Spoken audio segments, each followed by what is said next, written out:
Hello everyone, good evening.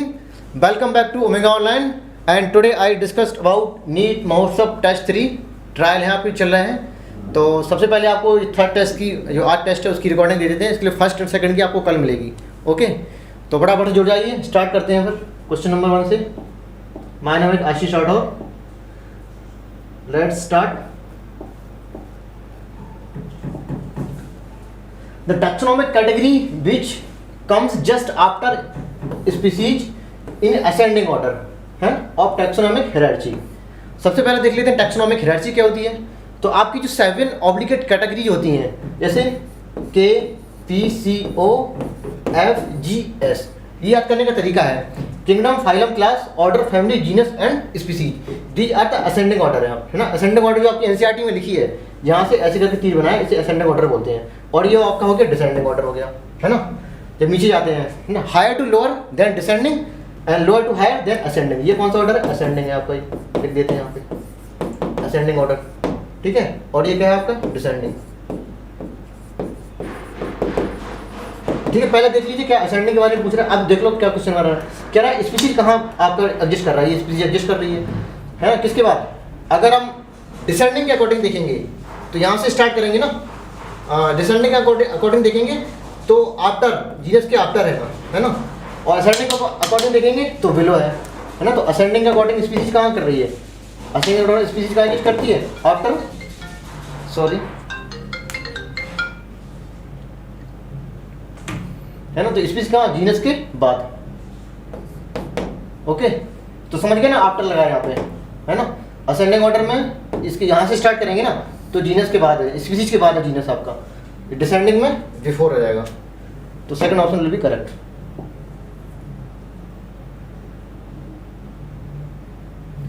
Second question, select the incorrect statement. Incorrect one, in unicellular organism growth is synonymous with growth. सही बात है भाई, है ना। आपके जो यूनिसेलुलर ऑर्गेनिज्म होते हैं उसमें ग्रोथ एंड रिप्रोडक्शन का एक ही मीनिंग होती है। एक ही मीनिंग मतलब सिनोनिम्स होते हैं, मतलब वही ग्रोथ है वही रिप्रोडक्शन है। ऐसा हम क्यों बोलते हैं? क्योंकि एक ही सेल की बनी है। अगर हम एक सेल से 2 सेल बना दे रहे हैं, है ना, तो एक प्रकार का क्या रिप्रोडक्शन होता है। रिप्रोडक्शन क्या होता है? अपने जैसी यंग वंस को प्रोड्यूस करना, तो एक प्रकार की रिप्रोडक्शन बोलते हैं उसको, है ना। इसको आप रिप्रोडक्शन बोल सकते हैं। और ये डिवीजन, सेल डिवीजन भी तो है, एक प्रकार माइटोसिस भी तो है ना। और सेल जो ग्रोथ का क्राइटेरिया क्या था? Increase in mass and increase in cell number. Cell number कैसे बढ़ते हैं? माइटोसिस यानी कि सेल डिवीजन से। तो एक प्रकार सेल डिवीजन है, मतलब ग्रोथ भी हो गई है ना। तो ग्रोथ भी है और रिप्रोडक्शन भी है। तो हम ये देख के नहीं बता सकते हैं कि ग्रोथ हो रहा है या फिर रिप्रोडक्शन होता है। ऐसा किसमें? यूनिसेलुलर ऑर्गेनिज्म में। इसलिए कहते हैं in unicellular organism growth and reproduction are the same things. इनके अलग अलग मतलब नहीं हो सकते, क्योंकि एक ही सेल से मिलके बने होते हैं, ठीक है। अगर ये मल्टीसेलुलर ऑर्गेनिज्म होता है तो ग्रोथ अलग है, रिप्रोडक्शन अलग होता है इसमें। तो आपका फर्स्ट ऑप्शन सही हो गया। इस scientific name is scientific name has 2 words biological nomenclature. सही बात है। First is generic name and second is specific epithet, है ना, अकॉर्डिंग टू कैरोलस लिनियस। तो ये भी सही हो गया आपका। इनकरेक्ट देखना है। Herbarium contain pressed and preserve on plant specimen. सही बात है। Dry, press and preserve plant specimen, है ना। डेड स्पेसिमेन लेते हैं इसमें हम। हर्बेरियम में इसको कंजर्व नहीं, प्रिजर्व करते हैं। कंजर्व बोलना सही बात नहीं है। कंजर्व करते हैं हम मेनली लिविंग स्पीसीज का, है ना, और प्रिजर्व करते हैं डेड स्पीसीज का। इसमें डेड होता है तो प्रिजर्व लिखा, सही बात है, ये भी सही हो गया आपका। इसमें लिखा है botanical garden are in situ conservation, नहीं एक्स सीटू कंजर्वेशन होता है।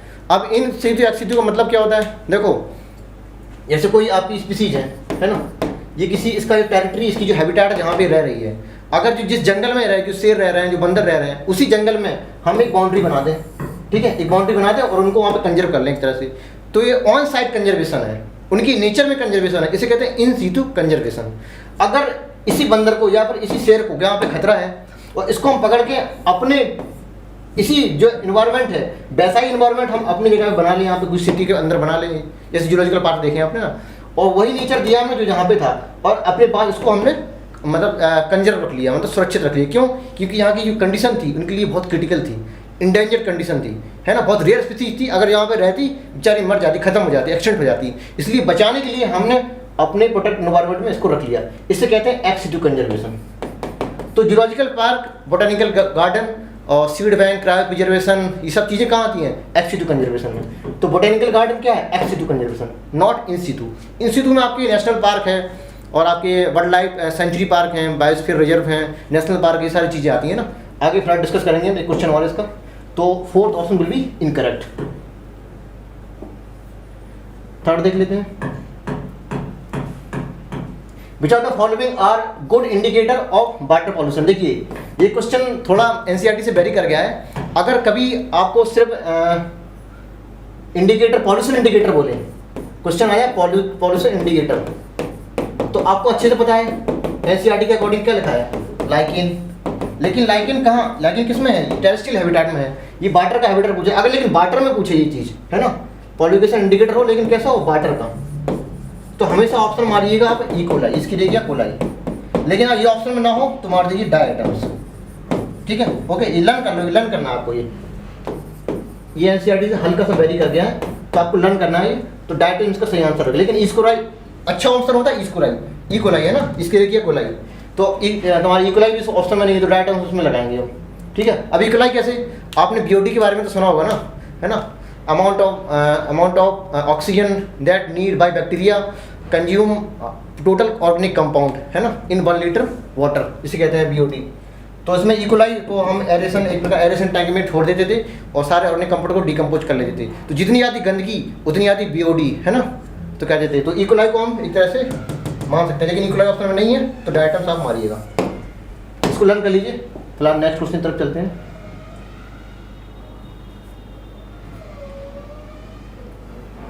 देख लेते हैं।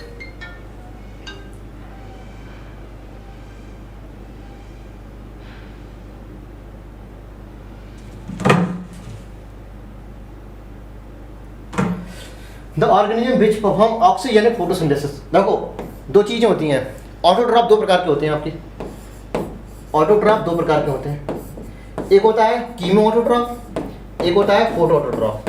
ठीक है, कीमो ऑटोट्रॉफ क्या होते हैं, जो फूड का सिंथेसिस केमिकल मटेरियल, मतलब केमिकल्स की प्रेजेंस में और एटीपी की प्रेजेंस में कर लें, है ना। इसमें जो रॉ मटेरियल है फूड बनाने के लिए वो क्या है, केमिकल मटेरियल, मतलब केमिकल्स है, और क्या एटीपी। ठीक है, ये चीज़ है। लेकिन फोटोट्रॉफ, फोटो का मतलब क्या होता है, लाइट। लेकिन यही ऑर्गेनिक कंपाउंड का सिंथेसिस, मतलब फूड का सिंथेसिस अगर लाइट की प्रेजेंस में हो रहा है, यहाँ पे एटीपी था और यहाँ पे क्या होगा, और रॉ मटेरियल इसमें भी होगा, नो डाउट रॉ मटेरियल इसमें भी होगा, और प्लस यहाँ एटीपी नहीं, यहाँ पे क्या है, लाइट है। लाइट बोले तो एच न्यू है ना, एच न्यू है, इसमें फोटोन है, तो इसे कहते हैं फोटोट्रॉफ। अब ये फोटोट्रॉफ फर्दर दो प्रकार के होते हैं, एक होता है ऑक्सीजनिक, एक होता है एनऑक्सीजनिक, है ना। आपने फोटोसिंथेसिस में एक चीज पढ़ी होगी, photo system 1 and photo system 2। तो PS2 में आपने पढ़ा होगा ऑक्सीजनिक, है ना, उसमें liberation of oxygen, splitting of water and liberation of oxygen होता था। तो ऐसे समझ लो कि ऐसे ऑर्गेनिज्म जो PS2 मतलब फोटो सिस्टम 2 का यूज करें वो हो गया क्या, ऑक्सीजनिक फोटोसिंथेसिस। और जो PS2 का यूज ना करें, है ना, PS2 का यूज ना करें, सिर्फ PS1 का यूज करें, उसे कहते हैं एनऑक्सीजनिक। तो जितने भी प्लांट्स हैं, मतलब chlorophyllous plants, all plants and few moneran, जैसे कि ब्लू ग्रीन एल्गी, नोस्टा कोनावीना है, ये करते हैं ऑक्सीजनिक फोटोसिंथेसिस करते हैं। और आपके कुछ मोनेरा ऐसे हैं, कौन से वाले, green sulphur bacteria, purple sulphur bacteria, ये एनऑक्सीजनिक फोटोसिंथेसिस करते हैं, है ना। तो क्यों, उनके पास क्लोरोफिल नहीं होती, क्लोरोफिल नहीं तो बैक्टीरिया क्लोरोफिल होता है इनके, है ना, क्लोरोफिल की जगह पे बैक्टीरिया क्लोरोफिल होता है। और जो आपकी साइनोबैक्टीरिया, ब्लू ग्रीन एल्गी है, उसके पास क्या होती है, क्लोरोफिल ए होता है, प्लांट के जैसे होते हैं। तो सारे ग्रीन प्लांट्स और plus blue green algae oxygenic photosynthesis, green sulphur bacteria और पर्पल सल्फर बैक्टीरिया एनऑक्सीजनिक। और बाकी कीमो में क्या, नाइट्रोसोमोनास, नाइट्रोकोटर, नाइट्रोबैक्टर, ये सारे कहाँ इधर आ जाएंगे, है ना। तो पूरा रिवीजन हो गया एक तरह से। तो नाइट्रोसोमोनास, नाइट्रोकोकस ये क्या है, कीमो ऑटोट्रॉफ, है ना। क्लोरोबियम भी आपकी कीमो हो जाएगा। और नॉस्टॉक ये क्या, एक प्रकार का ब्लू ग्रीन एल्गी है, साइनोबैक्टीरिया है ना, नॉस्टॉक एनाबीना। तो फर्स्ट सेकंड ऑप्शन भी करें, याद रखिए ऑक्सीजनिक फोटोसिंथेसिस क्लोरोफिल होना जरूरी है और PS2 का यूज करना जरूरी है। एनऑक्सीजनिक फोटोसिंथेसिस PS2 का यूज नहीं करेगा, लिबरेशन ऑफ ऑक्सीजन नहीं होगा, इसमें ले रहे हो ऑक्सीजन होगा, लिबरेशन होगा। Second option will be correct. अच्छा क्वेश्चन था next, select the true one about prions. Prions देखो, प्रायंस क्या होता है जानते हो आप, एबनॉर्मल फोल्डिक प्रोटीन, इफेक्सिस प्रोटीन को प्रायंस बोलते हैं। फिर भी रिवीजन के पॉइंट ऑफ व्यू से हम एक बार देख लेते हैं। अगर हम सिर्फ न्यूक्लिक एसिड ले लें तो इसे न्यूक्लिक एसिड यहाँ पे हो तो इसे बोलते हैं बायरॉइड्स, मतलब infectious nucleic acid only then viroids, infectious protein only then answer is prions. Prions बोले, प्रायंस जो भी बोलना बोलो, और दोनों को मिला के बोल दो दैट इज वायरस। ठीक है, याद करने का तरीका है nucleoprotein is virus, only nucleic acid then virus, only protein then prions. यहाँ पे प्रायोन्स में लो मॉलिक्यूलर आरएनए होता था, ठीक है, ये एबनॉर्मली फोल्डेड प्रोटीन प्रायोन्स होते थे। और ये न्यूक्लियो प्रोटीन एक प्रकार का वायरस होता है जो काफ़ी प्रकार के हो सकते हैं। न्यूक्लिक एसिड में या तो डीएनए होगा या फिर आरएनए होगा। लंबी क्लास हो जाएगी, फिलहाल हमें ऑप्शन देखना है इसमें, abnormally folded protein, second option will be correct. यहाँ पे लिखा है it has RNA genetic material, ये वायरस है आपका। लार्जर देन वायरस नहीं, सेम साइज ऑफ वायरस होता है। अब देखो एग्जाम्पल के तौर पर हम बैक्टीरियोफेज बना ले रहे हैं यहाँ पे, ठीक है, ये क्या बैक्टीरियोफेज है। बैक्टीरियोफेज क्या है, एक प्रकार का वायरस है, और वायरस क्या है, एक प्रकार की न्यूक्लियो प्रोटीन है। मतलब ये प्रोटीन है और ये न्यूक्लिक एसिड हो गया, तो न्यूक्लियो प्रोटीन होगी। सोचो सोचो सोचो, अगर हम इसमें न्यूक्लिक एसिड हटा दें अंदर से, तो अब ये सिर्फ प्रोटीन है, तो सिर्फ प्रोटीन क्या बोलते थे, प्रायोन्स। तो आप इसका साइज देख लो और ये अंदर ये बना लो, दोनों का साइज तो सेम ही है। तो size of virus, size of prions is equal, okay. अब सिर्फ न्यूक्लिक एसिड तो छोटा होगा ना, है ना, तो सिर्फ साइज को देखिए तो सबसे छोटा वायरॉइड्स, इसके बाद प्रायोन्स एंड वायरस दोनों का साइज इक्वल, फिर इसके बाद माइकोप्लाज्मा, फिर इसके बाद बैक्टीरिया, फिर इसके बाद आपकी यूकैरियोटिक सेल, है ना। ये सब सीक्वेंस पूरा असेंडिंग ऑर्डर है। ऑस्टिक सेल आ जाएगी सबसे बड़ी सेल। तो फिलहाल ज़्यादा हो जाएगा क्लास, तो second option will be correct. आगे बढ़ते हैं।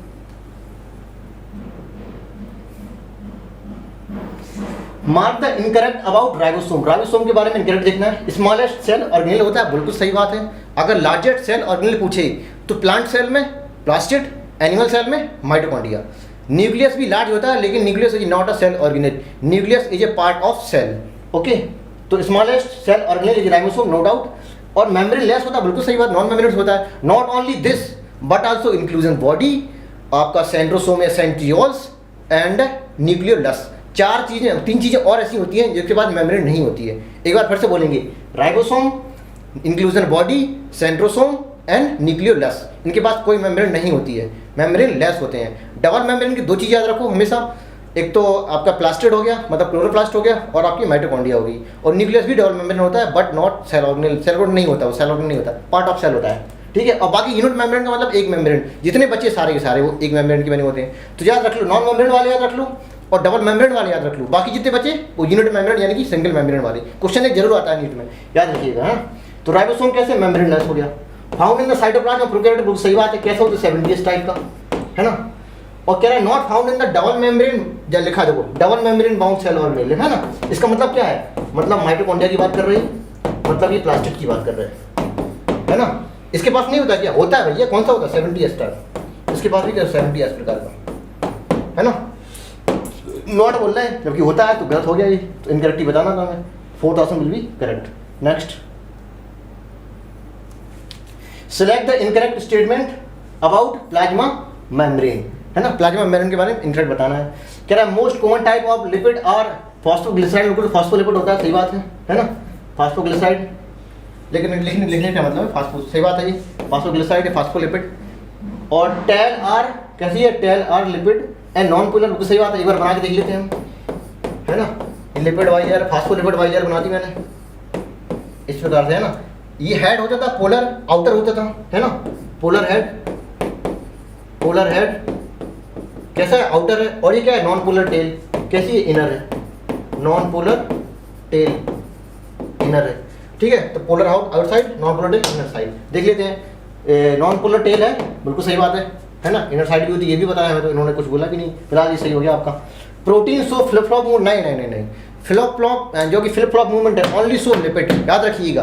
प्रोटीन लैटरल मूवमेंट शो करती है, मतलब एक ही मेम्ब्रेन सॉरी, आपकी ये है ना, इधर इधर मूव कर सकती है प्रोटीन, ऊपर नीचे नहीं कर सकती, फ्लिप फ्लॉप मूवमेंट नहीं कर सकती है ना।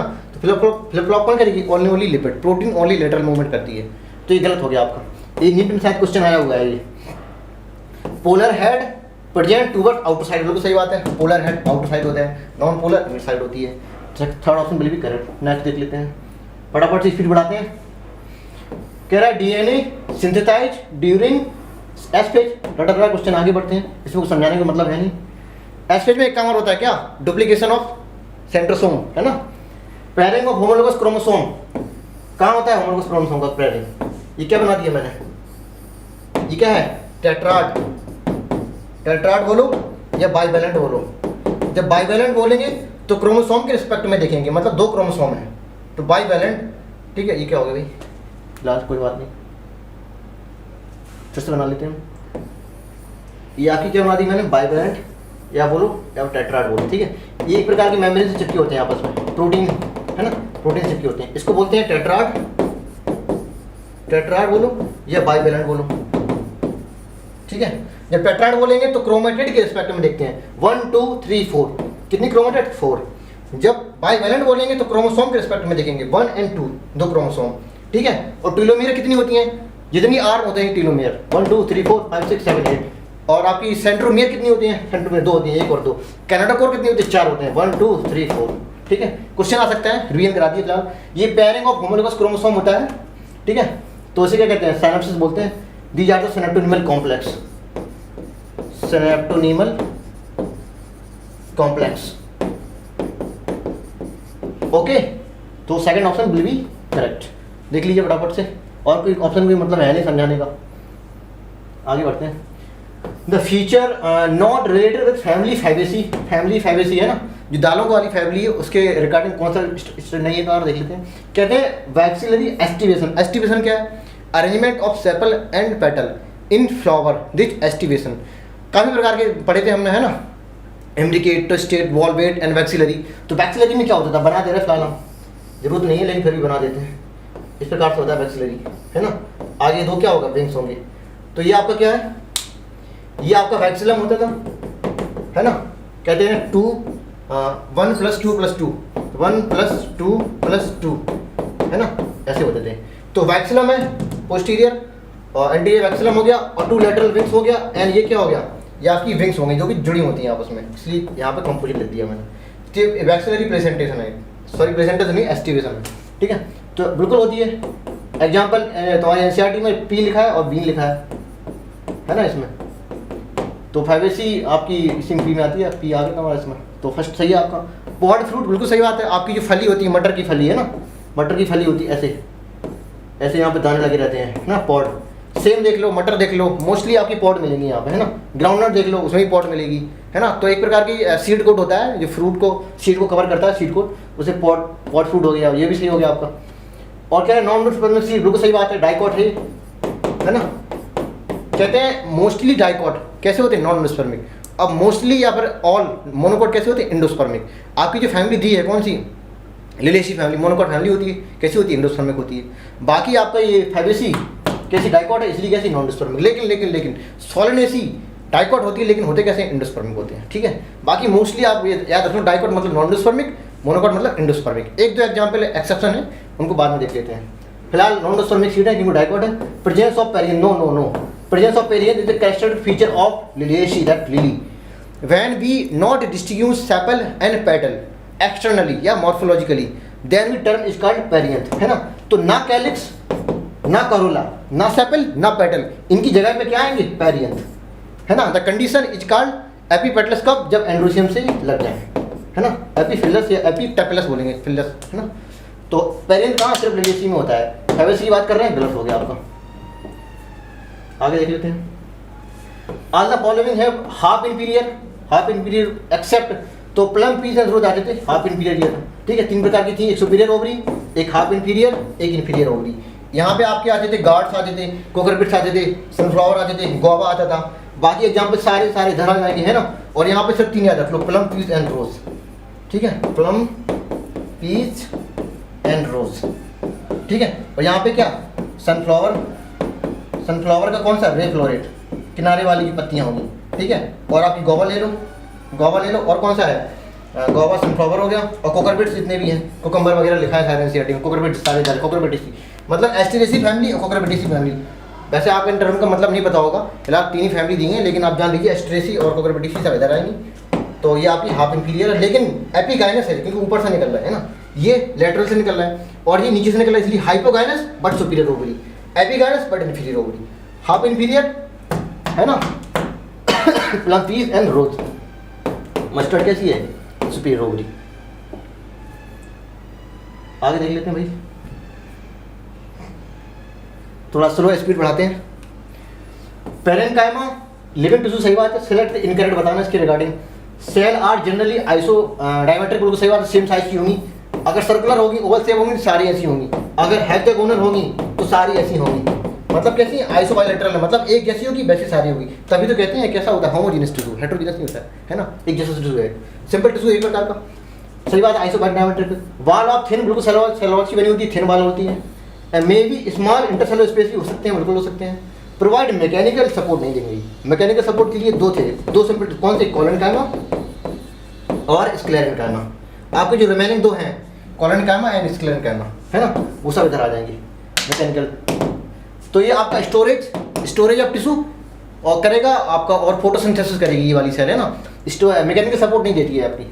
तो फटाफट से देखते हैं, और ज़्यादा ऑप्शन ज़्यादा समझाने की जरूरत है नहीं इसमें, आगे बढ़ते हैं। सिलेक्ट द ऑड देखना है with respect to ground tissue system. तो सबसे पहले ग्राउंड टिश्यू सिस्टम था, एक एपिडर्मल टिश्यू सिस्टम था, ग्राउंड टिश्यू सिस्टम था, और एक वैस्कुलर टिश्यू सिस्टम था। तो एपिडर्मिस में आपके तुम्हारा एपिडर्मल टिश्यू सिस्टम हो गया, है ना, और बाकी पेरिसाइकिल, पिथ, कॉर्टेक्स, एंडोडर्मिस, है ना, और क्या बची, एंडोडर्मिस हो गई, सब चीज़ें कहाँ आएंगी, ग्राउंड टिश्यू सिस्टम में। और सिर्फ जाइलम, फ्लोएम, बोलो वैस्कुलर बंडल कहाँ आएंगे, वैस्कुलर टिश्यू सिस्टम में। तो पेरिडर्मिस या एपिडर्मल सिस्टम में ये आपके नहीं आएगा, ऑड हो गया इसके लिए। बाकी सारे के सारे क्या है, सब ग्राउंड है ना। इसके प्लस हाइपोडर्मिस भी ले लो यहाँ पे, प्लस एंडोडर्मिस भी ले लो यहाँ पे, है ना, सब के सब ग्राउंड है। और सिर्फ वैस्कुलर बंडल बोलो तो जाइलम एंड फ्लोएम, ये कहाँ आएंगे, वैस्कुलर टिश्यू सिस्टम में। 14 select the incorrect match. Cycas have seed but no fruit, सही बात है, ना फूल ना फल, किसके पास, जिम्नोस्पर्म के पास। एंजियोस्पर्म के पास ही सिर्फ फूल और फल होता है, ठीक है, फ्रूट है, फ्लावर, तो फ्रूट नहीं होते हैं। और सिलेजिला हेट्रोस्पोरस से not only this but also Salvinia, है ना, पूरा याद है, SMS आया, ठीक है। साल्विनिया, सिलेजिला, मार्सिलिया एंड एजुला, ये 4 टेरोडोफाइट ऐसे हैं, है ना, जो कैसे हैं, हेट्रोस्पोरस। बाकी अदर मोस्टली टेरोफाइट कैसे होते हैं, होमोस्पोरस। तो फिलहाल हेट्रोस्पोरस सही बात है। मार्केंसिया डायोसियस लिवरवर्ड है, बिल्कुल सही बात है भाई। डायोसियस मतलब आपका जो मेल थैलस अलग होगा और फीमेल थैलस अलग होगा, है ना, N3-4 होगी, इसके बाद आर्चिगोनिया 4 होगी, तो डायोसियस है, लिवरवर्ड बोलते सही बात है। लेकिन बोल्फिया, यहाँ पे बोल्फिया दोबारा आ गया। बोल्फिया कैसा है, नॉन वैस्कुलर नहीं होता, वैस्कुलर होता है ना, क्योंकि वैस्कुलर और नॉन वैस्कुलर का मतलब वैस्कुलर बंडल। तो वैस्कुलर बंडल स्टार्ट कहाँ से हो गए, टेरोडोफाइट से, इसलिए कहते हैं pteridophyte are first vascular land plant. इसके बाद जिम्नोस्पर्म प्लस एंजियोस्पर्म, सबके पास वैस्कुलर बंडल होंगे। इसके पहले एल्गी और ब्रायोफाइट के पास कोई प्रकार के वैस्कुलर बंडल नहीं थे, है ना। तो बोल्फिया तो आपको बहुत एडवांस हो गया, जिम्नोस्पर्म सॉरी एंजियोस्पर्म है ये, तो इसके पास वैस्कुलर बंडल तो होंगे ही होंगे, क्या है, नॉन, गलत हो गया ना। इसका साइज छोटा है तो चलो, इसका मतलब मत सोचना कि इसके पास वैस्कुलर बंडल नहीं होंगे। 115 देख लेते हैं। एगैप्रिटस, जब हम फीमेल गैमेटोफाइट का स्ट्रक्चर बना देते हैं, ठीक है, ये आपकी फीमेल गैमेटोफाइट होगी, ठीक है, एम्ब्रियोसाइट जिसको बोलते हैं, ठीक है। ये आपकी पोलर न्यूक्लियस, सेकेंडरी न्यूक्लियस होगी, 3 एंटीपोडल सेल होती हैं, एक आपकी बड़ी यहाँ पे एक्सेल होती है और 2 सिनेप्टिड सेल होती हैं, इन्हीं को बोलते हैं क्या, एगैप्रिटस, है। तो आपका एगैप्रिटस का embryo sac has 1 egg cell 2 synergid cell. Next देख लेते हैं, स्पीड थोड़ा बढ़ाते हैं। Movement of molecule take place along the concentration gradient. देखो दो चीज़ हैं, ये आपका हिल बना दिया मैंने, हिल बना दिया। अगर हम इस पत्थर को ऊपर तक लेके जाएंगे, इसे क्या बोल रहे थे, हिल के ऊपर जा रहा है तो बोल दिया अप हिल मूवमेंट, ठीक है। अब इसी पत्थर को हम नीचे तक ले आएंगे, इसे कहते हैं डाउन लेके आ रहा है, मतलब downhill movement, downhill movement. Downhill movement along the concentration gradient है, किसी प्रकार की एनर्जी खर्च नहीं होती है। Example is diffusion, example is osmosis, example is imbibition, example is facilitated diffusion, ठीक है। अब में only active transport, these all are the passive transport. When we need energy then active, do not energy then passive. Passive is diffusion, facilitated diffusion, osmosis then facilitated diffusion. सारी इधर रहेंगी। downhill movement along the concentration gradient, against the concentration gradient, ठीक है। तो concentration gradient के according देखिए along है, तो इसमें ये भी है, बहुत होगा आंसर। मेरे पास 2 और इम्बाइवेशन है, फैसिलिटेड डिफ्यूजन, है ना, इम्बाइवेशन और ऑस्मोसिस 2 और है मेरे पास। ये हो गया था ना। 117 देख लेते हैं। If 2 molecule A and B move in same direction, okay, 2 molecule same direction में आ रहा है, इसे कहते हैं क्या, सिम्पोड। अगर अपोजिट है तो एंटीपोड, और एक ही गया तो फिर यूनिपोड। तो दीज आर द बोल टाइप ऑफ फैसिलिटी डिफ्यूजन हो सकती है, टाइप ऑफ कैरियर प्रोटीन भी बोल सकते हैं आप, है ना।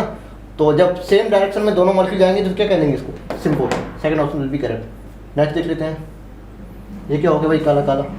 बायोलॉजिकल नाइट्रोजन फिक्सेशन, ठीक है, पहले दिख रहा है हमें तो ऑप्शन, है ना। नाइट्रोजन मतलब एटमॉस्फेयर की नाइट्रोजन को फिक्स कर दिया मैंने, अब किसी में भी कर सकते हैं, नाइट्रोजन यहाँ पे लिखा हो, इसके बाद यहाँ पे कुछ भी लिख दें, यहाँ पे अमोनिया लिख दें, यहाँ पे डायरेक्ट हम लिख दें NO2 लिख दें, यहाँ पे कुछ भी लिख दें, मतलब ये कैसा है, नाइट्रोजन फिक्सेशन हो गई, मतलब नाइट्रोजन फिक्स हो गई है।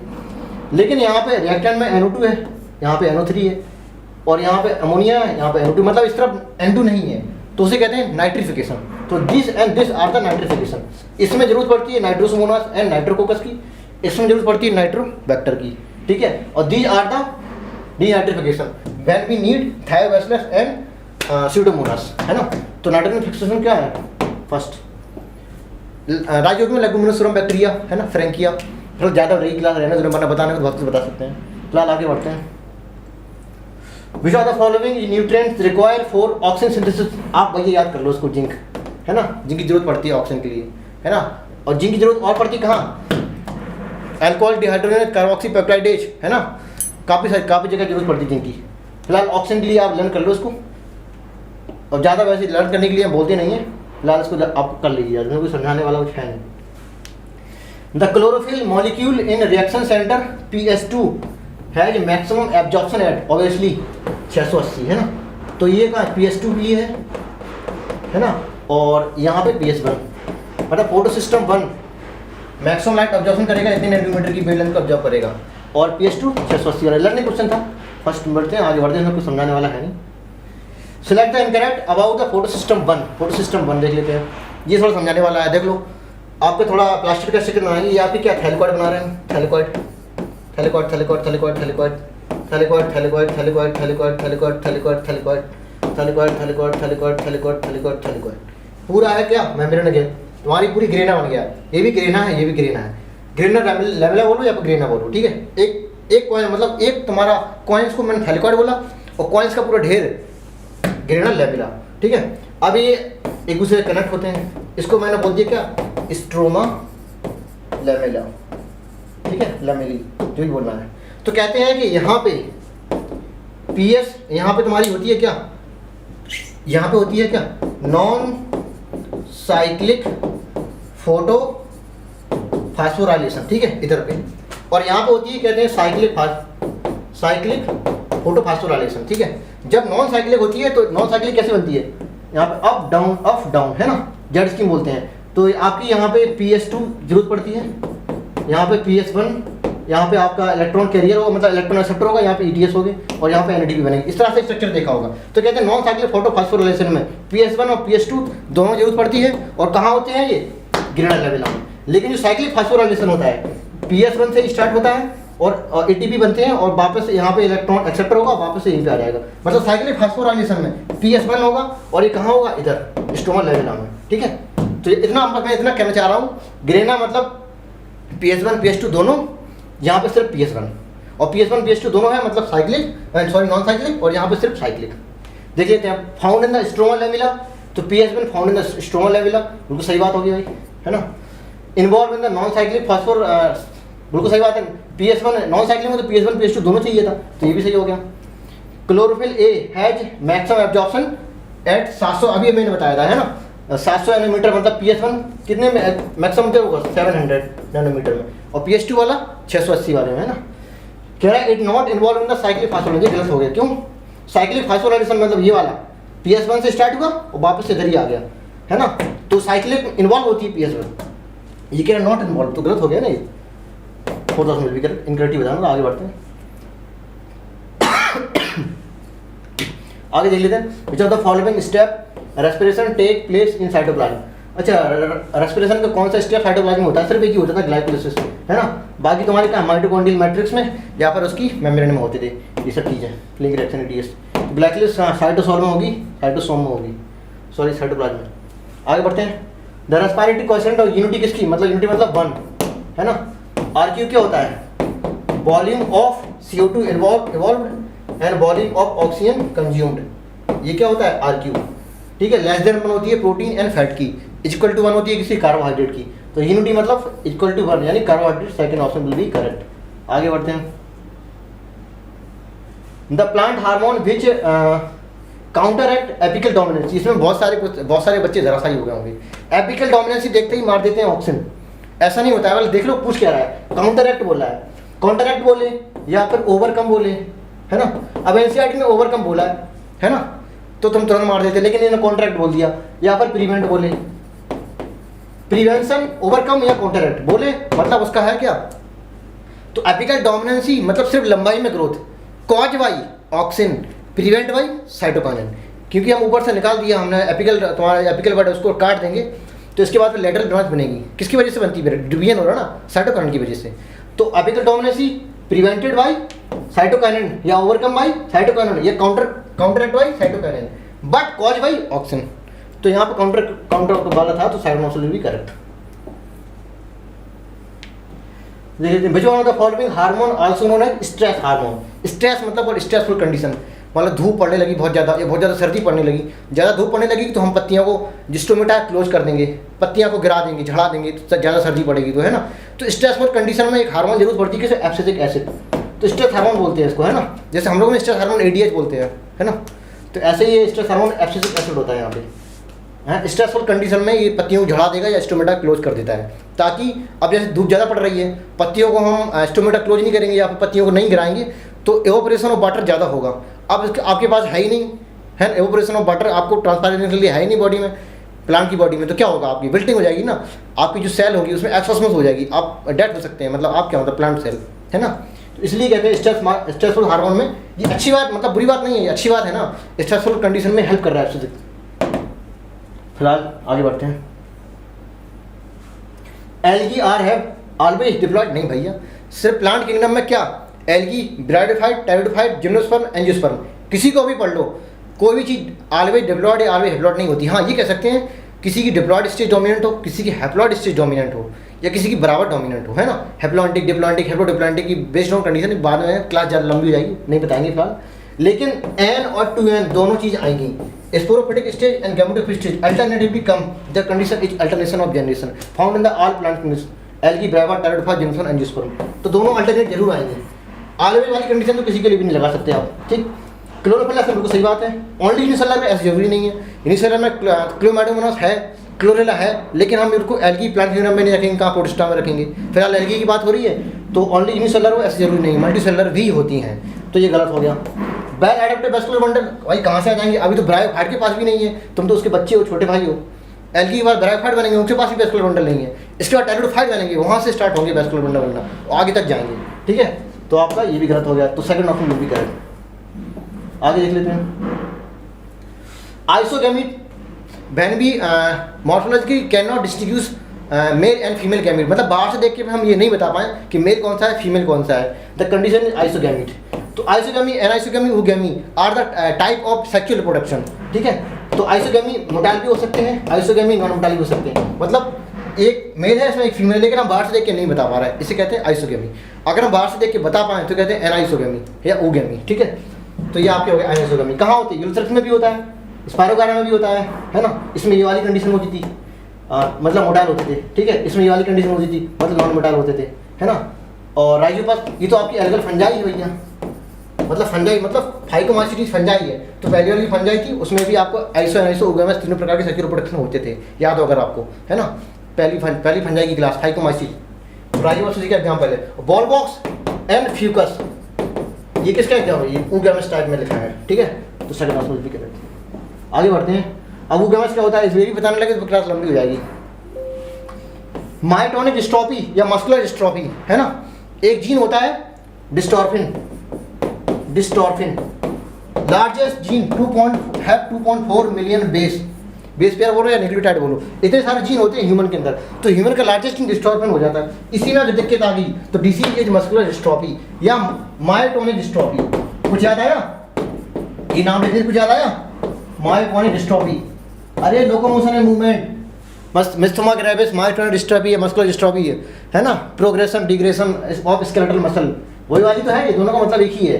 एक प्रकार का जेनेटिक डिसीज थे, वहां पे लिखा था कैसे, ऐसे, है ना। ऑटोसोमल डोमिनेंट डिसीज, क्या दिक्कत होती है, डिस्ट्रॉफिन जीन बेकार हो जाता है। अब इसमें क्या फीचर है, क्या दिक्कतें आती हैं, अब ये नहीं बताएंगे भाई, इतना जानो तो बहुत है।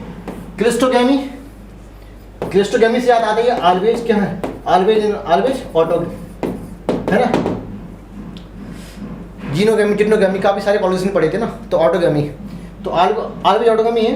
इंश्योर सीड सेट डिसएडवांटेजेस है बट स्टिल देयर डिसएडवांटेज। तो कह रहा है कि मतलब क्लिस्ट्रोगेमी है उसके एक फ़ायदा है, मतलब सेल्फ पॉलिनेशन का एक फ़ायदा भी है, एक नुकसान भी है। फ़ायदा ये होता है क्लिस्ट्रोगेमी की, उसी के पॉलन उसी में गिर जाएंगे तो पॉलिनेटिंग एजेंट की जरूरत नहीं पड़ती है, ये इसका एडवांटेजेस है। लेकिन जितनी हमें इसकी बेनिफिट नहीं मिले उससे ज़्यादा इसके नुकसान होते हैं। नुकसान क्या होते हैं? जेनेटिक वेरिएबिलिटी है, नेक्स्ट ऑफस्प्रिंग जो हाइब्रिड है वो नहीं बन पाती है, मतलब नेक्स्ट जो ऑफस्प्रिंग में जेनेटिक वेरिएबिलिटी नहीं है, वेरिएशन नहीं आ पाते हैं, जो अच्छी बात नहीं है किसी चीज़ के लिए, है ना। तो जितना फायदा मिला पॉलिनेटिंग एजेंट की जरूरत नहीं पड़ी, उससे ज़्यादा नुकसान हो गया। तो एडवांटेज दो नीट में आए क्वेश्चन है, याद रख लो। अगर एडवांस पूछे मतलब इसका फायदा क्या है तो no need of pollinating agent, और नुकसान पूछे तो जेनेटिक वेरिएबिलिटी नहीं मिल पाती है इसमें। क्यों? उसी के पॉलन उसी के पास आ रहे हैं, तो इमिटिंग डिप्रेशन हो जाएगा ना। तो genetic variation are limited in the progeny, pollinator are not required, ये तो आपका एडवांटेजेस है, ये आपके डिसएडवांटेजेस है। बाकी दो में लिखे कोई जरूरत नहीं है, क्लास बढ़ते हैं, आगे बढ़ते हैं। ये क्या लिखा था? ब्रिंग जेनेटिक वेरिएशन, नहीं जेनेटिक वेरिएशन कहाँ बनाता है? ये तो आपका जिटनोगेमी जीनोगेमी वहाँ पे जाएगी, है ना।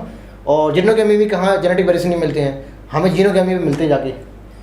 आपका ये थर्ड ऑप्शन होगा इसमें। फिलहाल आगे बढ़ते हैं।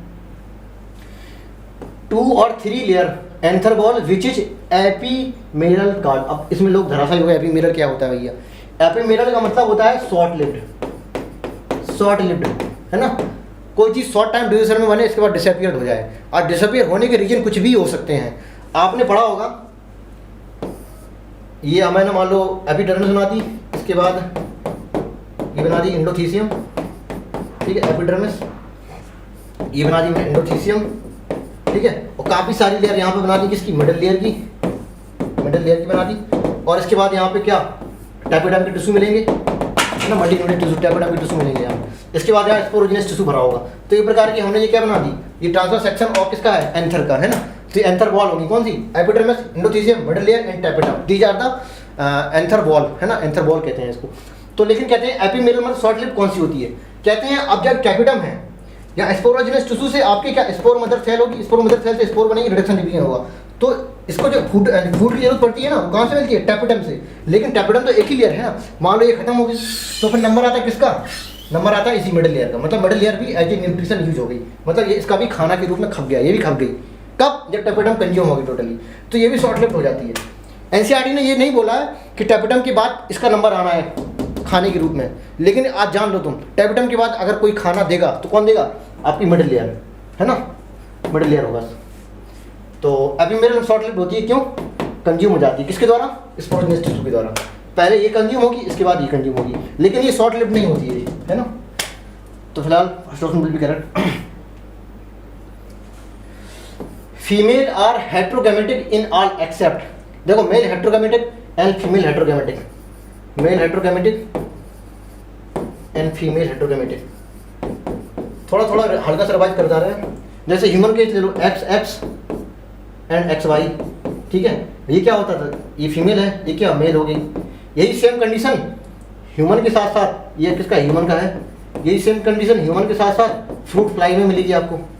फ्रूट फ्लाई होगा ड्रोसोफिला मेलानोगास्टर, ठीक है, ये सेम कंडीशन होगी। लेकिन अगर ये X नोट करते हैं यहाँ पे हम, सी में वही चीज़ है, ये मेल है, ये क्या है? फीमेल है ना, मेल है फीमेल, लेकिन ये क्या है? ग्रॉसहॉपर है, ग्रॉसहॉपर, ठीक है, इतना जान लो, इतनी कंडीशन है। अब फीमेल हेट्रोगैमेटिक में ZW, ठीक है। अब फीमेल हेट्रोगैमेटिक मतलब फीमेल वाला अलग होगा, डिफरेंट होगा। तो यहाँ पे क्या? ये फीमेल है। अभी XY वाला मेल था, अब ZW वाला क्या? फीमेल हो गया। तो ये सेम वाला कैसा है? ये मेल हो गया, ठीक है। ये चीज़ कहाँ मिलेगी? ये बर्ड, रेप्टाइल्स, फिशेस वगैरह में मिलेगी, है ना। और इसी चीज़ को एक नोट ला के देख लेते हैं, Z नोट, ठीक है। ये चीज़ आपको कहाँ मिलेगी? ये आपको मिलेगी बटरफ्लाई में, बटरफ्लाई एंड मॉथ, ठीक है। तो ये बटरफ्लाई मॉथ, ये ग्रासहॉपर मिलेगी, बटरफ्लाई, ये आपका एनसीईआरटी में गिवन है, ये भी एनसीईआरटी में गिवन है, ये थोड़ा एनसीईआरटी में नहीं दिया शायद, है ना, लेकिन बर्ड्स का शायद बोला गया है ना। तो ZW। अब ये Z नॉट क्या है? Z नॉट क्या है? ये फीमेल है और ये क्या है? मेल है, ठीक है। तो फीमेल हेट्रोगैमेटिक ये है, मेल है। अब देखो मैच कर लो, वर्ड क्या है आपका? वर्ड ये है आपका फीमेल हेट्रोगैमेटिक, तो ये तो फीमेल हेट्रोगैमेटिक हो गई। कह रहा कौन नहीं है? फीमेल, है ना। ग्रासहॉपर क्या है? मेल वाला, जो मेल हेट्रोगैमेटिक है, तो ये आंसर हो गया आपका। बटरफ्लाई और मॉथ कहाँ? इधर आते हैं फीमेल हेट्रोगैमेटिक में, तो ये भी फीमेल हेट्रोगैमेटिक है, ये भी है और ये भी है। दीज आर द मेल हेट्रोगैमेटिक, वो भी कौन सा वाला? XX नॉट वाला। अगर मेल हेट्रोगैमेटिक इसमें पूछते हैं XX XY वाला, तो fruit fly and human. Second option will be correct. Lac of operon और product of i gene. I का मतलब क्या है? आई मतलब इंड्यूसर नहीं है, आई का मतलब क्या? इनहिबिटर होता है। आई का मतलब क्या है? इनहिबिटर। ठीक है, अब हम लैक ऑफ एरोन को हल्का फुल्का बता देंगे। देखो दो प्रकार के जीन होते हैं यहाँ पे, Z/A, इसको बोलते हैं स्ट्रक्चरल जीन, ठीक है, और इसको बोलते हैं रेगुलेटर जीन, ठीक है, रेगुलेटर जीन। यहाँ पे होता है आई, इसके बाद होता है O, यहाँ पे होता है P, ठीक है। तो यहाँ से अब मान लो लैक्टोज आपका नहीं है, आपको डाइजेशन नहीं, जब लैक्टोज नहीं है तो डाइजेशन उसकी नहीं करनी पड़ेगी, तो डाइजेशन नहीं करना पड़ेगा तो एंजाइम नहीं बनाना पड़ेगा, एंजाइम नहीं बनाना पड़ेगा तो प्रोटीन नहीं बनानी पड़ेगी, प्रोटीन नहीं बनानी तो आपको ट्रांसक्रिप्शन या ट्रांसलेशन नहीं कराना। तो आपको ये रोकना है क्या? स्ट्रक्चरल जीन से ट्रांसक्रिप्शन ना हो, इसके लिए हमें यहाँ पे कुछ ना कुछ बनाना पड़ेगा, कुछ भेजना पड़ेगा, ताकि इस पे ऑपरेटर पे जाके चिपक जाए और आगे ये यहाँ पे लगा क्या, RNA पॉलीमरेज, ये आगे ना बढ़ पाए, है ना, इसको रोकना है। तो इसलिए यहाँ से बनते हैं क्या, रिप्रेसर। पहले रिप्रेसर mRNA बनेगा ट्रांसक्रिप्शन से, फिर इसका ट्रांसलेशन होगा, फिर बनेगा क्या, रिप्रेसर प्रोटीन, जाके यहाँ चिपक जाएगी, आगे DNA RNA पॉलीमरेज नहीं बढ़ पाएगा, ट्रांसक्रिप्शन नहीं होगा, ट्रांसलेशन नहीं होगा, प्रोटीन नहीं बनेगी, एंजाइम नहीं बनेगा, डाइजेशन नहीं होगा। क्यों? क्योंकि हमें नहीं जरूरत पड़ती किसकी, आपके पास लैक्टोज है ही नहीं। लेकिन जब लैक्टोज हो गया तो यही चीज लैक्टोज आ जाएगा एज ए इंड्यूसर, लैक्टोज आ जाएगा एज इंड्यूसर, जाके इसमें रिप्रेशन चिपक जाएगा, अब यहाँ पे नहीं जा पाएगा, RNA पॉलीमरेज आगे खिसक जाएगा, ट्रांसक्रिप्शन ट्रांसलेशन हो जाएगी, प्रोटीन बन जाएगा, उसका डाइजेशन भी हो जाएगा। बीटा गैलेक्टोसिडेज, ट्रांस एसिडेज एंड परमेज, 3 प्रकार के एंजाइम बनते थे। ये पूरी लैक ऑपरेशन है, ये 1 घंटा लगता है समझाने में, 1 मिनट में बता दी, ठीक है। आगे बढ़ते हैं। तो कहते हैं when bacterial cell has abundant amount of lactose, नहीं, जब हमें लैक्टोज था तब तो हमें ये चीज़ बंद करनी पड़ती है यहाँ पे, है ना, यहाँ पे सब कराना पड़ता है यहाँ पे। तो कह रहा है आई जीन का काम क्या है, रिप्रेसर बनाना। जब ये बनेगा रिप्रेसर तो यहाँ पे हमें इसको रोकना है, तो रोकना है when bacterial cell do not have lactose, मतलब ऑफ है वो। आगे बढ़ते हैं। Size of mini satellite, size of mini satellite. अब साइज से मतलब क्या है, देखो आपके अब डीएनए का साइज कैसे मेजर करोगे, डीएनए की तो लेंथ होती है ना, लेंथ कैसे मेजर करोगे, लेंथ तो नंबर ऑफ न्यूक्लियोटाइड या नंबर ऑफ बेस पेयर को काउंट करके हम लेंथ ऑफ डीएनए को मेजर कर सकते हैं। कैसे, हाउ, एंगस्ट्रॉम में हमें पता है ना, 2 बेस पेयर की डिस्टेंस कितनी है, 0.34 एंगस्ट्रॉम में, 0.34 है ना, ये सब नैनोमीटर वगैरह, तो उसकी डिस्टेंस अब कहते हैं कि 0.1 से इतने किलो, इतना मतलब किलो का मतलब क्या, 10⁻3, 0.1 मतलब 100 और 20 किलो बेस मतलब 2, इसके बाद 3 जीरो बना दो, 1 2 3, मतलब 100 से लेके 20,000 किलो बेस, मतलब इतने न्यूक्लियोटाइड या इतने बेस पेयर हैं किसमें, मिनी सैटेलाइट में। ये साइज एनसीईआरटी में दिया गया, लर्न करना है बस, और कुछ नहीं, हम बस थोड़ा उसको खोल के बताया मैंने हल्का फुल्का। आगे बढ़ते हैं। प्रोटोप्लास्ट क्या होती है, जब प्लांट सेल के सेल वॉल है, अंदर सेल मेम्ब्रेन है, सेल वॉल हटा दो प्लांट सेल से, बस जो बचा सेल मेम्ब्रेन के बाद है ना, उसे क्या कहते हैं, प्रोटोप्लास्ट। तो नीट में क्वेश्चन आया हुआ है, ये फिलहाल एनसीईआरटी में नहीं दिया गया लेकिन नीट में आया हुआ है, इसलिए plant cell without cell wall is protoplast. तो प्रोटोप्लास्ट क्या है, सेल विदाउट ओनोप्लास्ट नहीं, सेल विदाउट सेल वॉल। अच्छा होता ऑप्शन अगर प्लांट सेल बोला होता है, फिलहाल कोई बात नहीं, यहाँ पे लिखा है सेल विदाउट सेल मेम्ब्रेन, नहीं ऐसा पॉसिबल ही नहीं है, सेल विदाउट डबल मेम्ब्रेन नहीं, कोई मतलब नहीं इसका, second option will be correct. आगे बढ़ते हैं। Variety of Brassica resistant to white rust of crucifer Albugo से होता था, याद है, फाइकोमासिटीज, एल्गल फंजाई डिसीज करता था। तो ब्रासिका की कौन, इसको बोलते हैं क्या, करण राई, ठीक है, एक प्रकार की मस्टर्ड है, मस्टर्ड, और मस्टर्ड किसमें आती है, क्रूसीफेरी फैमिली में, इसलिए कहते हैं व्हाइट क्रूसीफर हो जाता था इसमें, है ना, वाइट क्रूसीफर हो जाता है, किसकी वजह से हो जाता था, इसमें रस्ट लग जाती थी, रस्ट। तो ये रस्ट ना लगे इसलिए हम ऐसी स्पीसीज बनाएं जिससे उसमें रस्ट ना लगे, डिजीज से बच सकें, ताकि पैदावारी अच्छी हो सके। तो हमने एक नई स्पीसीज बना दी, इसका नाम क्या है, ब्रासिका करण राई, है ना। तो पीस ऑफ सुरनेम, है ना, पीस ऑफ सुरनेम बनाया मैंने इसको। तो ये क्रॉप का वैरायटी का नाम है, इसकी क्रॉप का नाम है, ठीक है। और ये यहाँ पे देख लो पीसा कॉमन, ये काउपी की है वैरायटी, है ना, इसमें बैक्टीरियल ब्लाइट नहीं हो पाता था। ये देख लो पीसा सुब्रा या स्नोबॉल केवन, ये कॉलीफ्लावर की होती थी, ब्लैक रोट नहीं हो पाता था इसमें, है ना। और ये पीसा सदाबहार, ये चिली की होती थी, इसमें CMV TMV बोले तो chilli mosaic virus and tobacco mosaic virus disease नहीं हो पाती थी। तो कुछ वैरायटी थी जिसकी हमने डिसीज रेसिस्टेंट नई वैरायटी बना ली, क्योंकि उसमें डिसीज होती थी। तो third option will be correct. Bioactive molecule use in immunosuppressive agent, cyclosporin A, Trichoderma polysporum से निकलेगा, ठीक है। आगे बढ़ते हैं, अब ज़्यादा नहीं बताएंगे इसके बारे में, ज़्यादा रिलैक्स से निकलेंगे। बायो कंट्रोल एजेंट बैसिलस थोरेंजिनेसिस, है ना, बीटी कॉटन बना देते हैं ना, बीटी कॉर्न बना देते। तो Bt cotton use to control, किसको कंट्रोल करने के लिए? बटरफ्लाई की कैटरपिलर लार्वा को कंट्रोल करने के लिए, क्योंकि पत्तियों पे ये खा जाता था, उसको नुकसान पहुंचाता था, है ना। और ये न्यूक्लियो पॉलीहाइड्रोवायरस, ये जीनस कैसे था? बैक्यूलोवायरस का, है ना। जो इंसेक्ट स्पेसिफिक जो आपकी इंसेक्ट होते उनको, उनसे बचने के लिए इनका यूज करते थे। इसके बाद एफिड्स, एफिड को कंट्रोल करना है तो क्या करते थे? Ladybird beetle, ladybird beetle छोड़ दो इनके ऊपर, एफिड कंट्रोल हो जाएंगे। इसके बाद अब मॉस्किटो कंट्रोल करना है तो ड्रैगन फ्लाई छोड़ दो, है ना, तो बायो कंट्रोल एजेंट है। फिलहाल बटरफ्लाई वाला आंसर हो गया था हमारा। नेक्स्ट पढ़ते हैं। ए पॉपुलेशन इंटरेक्शन विच स्पीसीज लिखा है क्या? Benefited and other species remain unaffected. तो वही है, प्लस जीरो वाला रिलेशन क्या होता है? रटा होगा कॉमन सेलिज्म, ये प्लस प्लस है, ये भी क्या है? प्लस प्लस है। ये पैरासिटम क्या होता है? दोनों को हार्म होगा, और यहाँ पे one benefited one unaffected, plus zero है ना। अब यहाँ इसमें थोड़ा डिफरेंस समझ लो, ये भी प्लस प्लस है, ये भी प्लस प्लस है। ये ऑब्लिगेट तुम्हारा रिलेशन है, कैसा? मेड टू ईच अदर, है ना, मेड टू ईच अदर, मतलब अगर हम मर गए तो आप भी मर जाएंगे, खत्म हो जाएंगे, मतलब एक दूसरे को बेनिफिट तो पहुंचा ही रहे, और प्लस उनका सर्वाइवल, एक का सर्वाइवल होना भी जरूरी है। और उसमें से एक की भी डेथ हो गई तो अगले वाले की भी हो जाएगी। जैसे लाइकिन ले लो, तो lichen is nothing just combination of algae and fungi. तो अगर फंजाई नहीं रहेगा तो फिर एल्गी अकेले बचेगा ना, फिर उसका एग्जिस्टेंस रहा क्या? नहीं रहा, खत्म हो गया ना, उसे कहते हैं mutualism. These are also a type of symbiotic relation but both are benefit. लेकिन ये कैसा है? ये फोटो कॉर्पोरेशन, मतलब कॉपरेट कर रहे हैं, रिलेशनशिप में तो है लेकिन कॉपरेट करके रह रहे हैं, दोनों को लोगों को फायदा हो रहा है। लेकिन अगर हम एक की डेथ हो जाए दूसरे को फर्क नहीं पड़ता है ना। जो आज टाइम पे जो लव रिलेशन चल रहा है वो यही वाला है, प्रोटो कॉर्पोरेशन वाला, है ना। लेकिन ये म्यूचुअलिज्म वाला, मेड टू ईच अदर वाला वो नहीं है।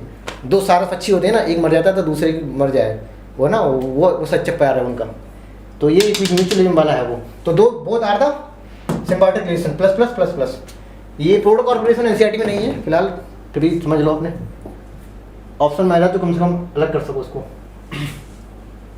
मोर्टेलिटी क्या होती है? Number of death per unit time in given area is mortality बोलो, है ना, या डेथ रेट बोलो, दोनों का मतलब एक ही है। आई माइग्रेशन रिप्रेजेंट देख लो किस किस से होता है। इसको आई से रिप्रेजेंट करेंगे, इसको ई से करेंगे, बर्थ रेट को स्मॉल बी, इसको स्मॉल डी, और पॉपुलेशन डेंसिटी को कैपिटल एन। ये एक बार आया है नीट में, है ना। पॉपुलेशन डेंसिटी किससे रिप्रेजेंट करते हैं? कैपिटल एन से, स्मॉल बी स्मॉल डी, ठीक है, आई ई। आगे देख लेते हैं। कह रहा पाइनियर कम्युनिटी इन जीरास, मतलब सूखी, मतलब टेरेस्ट्रियल कंडीशन में जो पहली स्पीसीज है प्लांट सक्सेशन, वो क्या होती है? लाइकिन होती है। हाइड्रास कंडीशन होती है तो क्या होती थी? फाइटोप्लैंक्टन होता है ना। तो ये आपका हाइड्रास कंडीशन में है, और ये आपके टेरेस्ट्रियल बोले तो जीरास कंडीशन में है, तो पाइनियर है। इसके बाद पाइनियर के बाद क्या होती थी? सीयर, इसके बाद क्लाइमैक्स, है ना। फिलहाल देखते हैं आगे। रिजर्वायर और फास्फोरस साइकिल। देखो अर्थ क्रस्ट होता है, अर्थ क्रस्ट में दो आते थे, कौन कौन से? आपकी फास्फोरस साइकिल और सल्फर साइकिल। एक होता है रिजर्वायर ऑफ एटमॉस्फेयर वाला, मतलब एयर वाला, है ना, इसमें को नाइट्रोजन साइकिल और आपकी कार्बन साइकिल दोनों आती थी, है ना। तो ऐसे याद रख लो, ये लोअर मॉलिक्यूलर वेट है, मतलब लोअर मॉलिक्यूलर एटम है ना, मतलब ये तुम्हारा 6 है, इसका 7 है, इसका 15 है, इसका 16 है, मतलब 10 के ऊपर वाले जो हैं दो वो अर्थ क्रस्ट वाले हैं, और 10 के नीचे वाले एटॉमिक नंबर वाले हैं वो कैसे? एटमॉस्फेयर वाले हैं, इनका रिजर्वायर होता है ना। तो इधर पढ़ा तुम्हारा आंसर। आगे बढ़ते हैं। Which of the following most important cause of animal plant become extinct? अच्छा, एक्सटेंट मतलब जो आपकी एक्सटेंशन है वो उसका मेन रीजन 4 थे, है ना। इसे एवल क्वाइटेड बोलते थे। ओवर एक्सप्लॉयटेशन हो जाए, मतलब ज़्यादा, नीड चेंज इनटू ग्रीड, है ना, जो ज़रूरतें लालच में बदल जाए, वैसे कहते हैं need change into greed, that is over exploitation of passenger pigeon and एक और थी पैसेंजर पिजन एंड रसिया कौन सी थी? शायद स्टील सी का होती, हाँ दैट्स स्टील सी हो, ठीक है। को एक्सटेंशन भी ठीक है। हैबिटेट लॉस एंड फ्रेगमेंटेशन सबसे बड़ा रीजन यही है। एलियन स्पीसी इन्वेशन भी था, और एक और बचा कौन सा? Over exploitation. ओवर एक्सप्लॉयटेशन मतलब जितनी ज़रूरत है उतना खाओ, पर ज़्यादा, मतलब ज़रूरत की ज़्यादा खा लो, मतलब need change into greed, over exploitation. ये 4 रीजन थे, 1 2 3 4, है ना। और सबसे बड़ा रीजन क्या है? Habitat loss and fragmentation. कहते हैं कि अमेज़न रेन फॉरेस्ट है, पहले 14% ऑफ वर्ल्ड लैंडस्केप कवर करता था, नो मोर देन 6%, है ना, लेस देन 6% से भी हो रहा है। जितने देर में आप ये पूरी स्लाइड खत्म करेंगे उतनी देर में हज़ारों हेक्टेयर कट चुके होंगे अभी, है ना। तो बहुत स्पीड से कट रहा है। ऐसे समझ लो आपकी इंडिया है 2% एरिया कवर करता है, 2.1% पूरे अर्थ का। अब ये कितना? 14%, मतलब इंडिया कैसे आएगा? 7 देश, इंडिया के 7 देश मिला लो तब एक अमेजॉन रेन फॉरेस्ट बनता था, इतना बड़ा होता था, है ना। अब वो कितना बचा, 6% बचा मात्र, कटाई हो रही है भयंकर। फिर आप देखते हैं which of the following x two conservation में काफ़ी सारे हमने एग्जाम्पल बोला था, है ना। वाइल्ड लाइफ सफारी पार्क हो गया, और क्रायो प्रिजर्वेशन हो गया, seed bank, blood bank, zoological park, botanical garden, all are the बाकी मैंने बता दिया ना इंस्टीट्यूट एक्स2 क्या हो गया ना, बताया जाए। बाकी hot spot, biosphere reserve and national park, these are क्या इंस्टीट्यूट कंजर्वेशन। तो first option will be correct. Montreal protocol किसके लिए होता है, ओजोन डिप्लेशन रिकॉर्डिंग होता है। ओजोन डिप्लेशन ना हो इसलिए मीटिंग बिठाई जाती है। तो ये साइन कब हुआ था, 1987 में, लेकिन इफेक्टिव कब हुआ था, 2 साल बाद, 1989, 2 साल बाद। ऐसे रखो, आगे बढ़ते हैं फिलहाल, इसमें टाइम वेस्ट नहीं करो। The part of atmosphere which sealed ultraviolet को ऑब्जर्व करने वाली क्या होती है, एक होती है बैड ओजोन लेयर, एक होती है गुड ओजोन लेयर। तो जो गुड ओजोन लेयर होती है वो होती है स्ट्रेटोस्फीयर है, और जो बैड ओजोन लेयर होती है वो ट्रोपोस्फीयर। तो 1 और 3 नहीं होगा यहाँ पे, है ना। स्ट्रेटोस्फीयर गुड ओजोन लेयर होगी, यहाँ पे काफ़ी मोटी होगी, थिकनेस काफ़ी ज़्यादा होगी, गुड ओजोन लेयर, ठीक है। Second option will be correct. आगे बढ़ते हैं, देख लेते हैं। अफेक्टेड मेल सही बात है, अफेक्टेड फीमेल सही बात है, 5 अनअफेक्टेड ऑब्स्टेट्रिक बिल्कुल सही बात है। ये क्या है, मीटिंग बिटवीन रिलेटिव्स, नहीं, यहाँ पर डबल लाइन होती है, तो ये गलत हो गया आपका ना। अब थोड़ा स्पीड बढ़ा लेते हैं हम लोग, अभी तो स्लो चल रहा था मामला। There are no tRNA for codon which sequence, indirectly stopping codon पूछ रहे हैं। तो UAA, UAG, UAA, UAG, UGA, UAA, UAG, UGA, ochre, amber and opal, ochre, amber and opal, 3 कैसे हैं, स्टॉपिंग कोडॉन है। इनके पास साइटोप्लाज्म में किसी प्रकार का tRNA नहीं होता कि पकड़ के ले जाएं, इसका आपके प्रोटीसिस करा दें, ऐसा नहीं होता है ना। तो इनडायरेक्टली क्या पूछ रहे हैं आप, स्टॉपिंग कोडॉन पूछ रहे हैं। तो UAA, ठीक, ये तो आपका इनिशिएटर है। फिलहाल आगे बढ़ते हैं।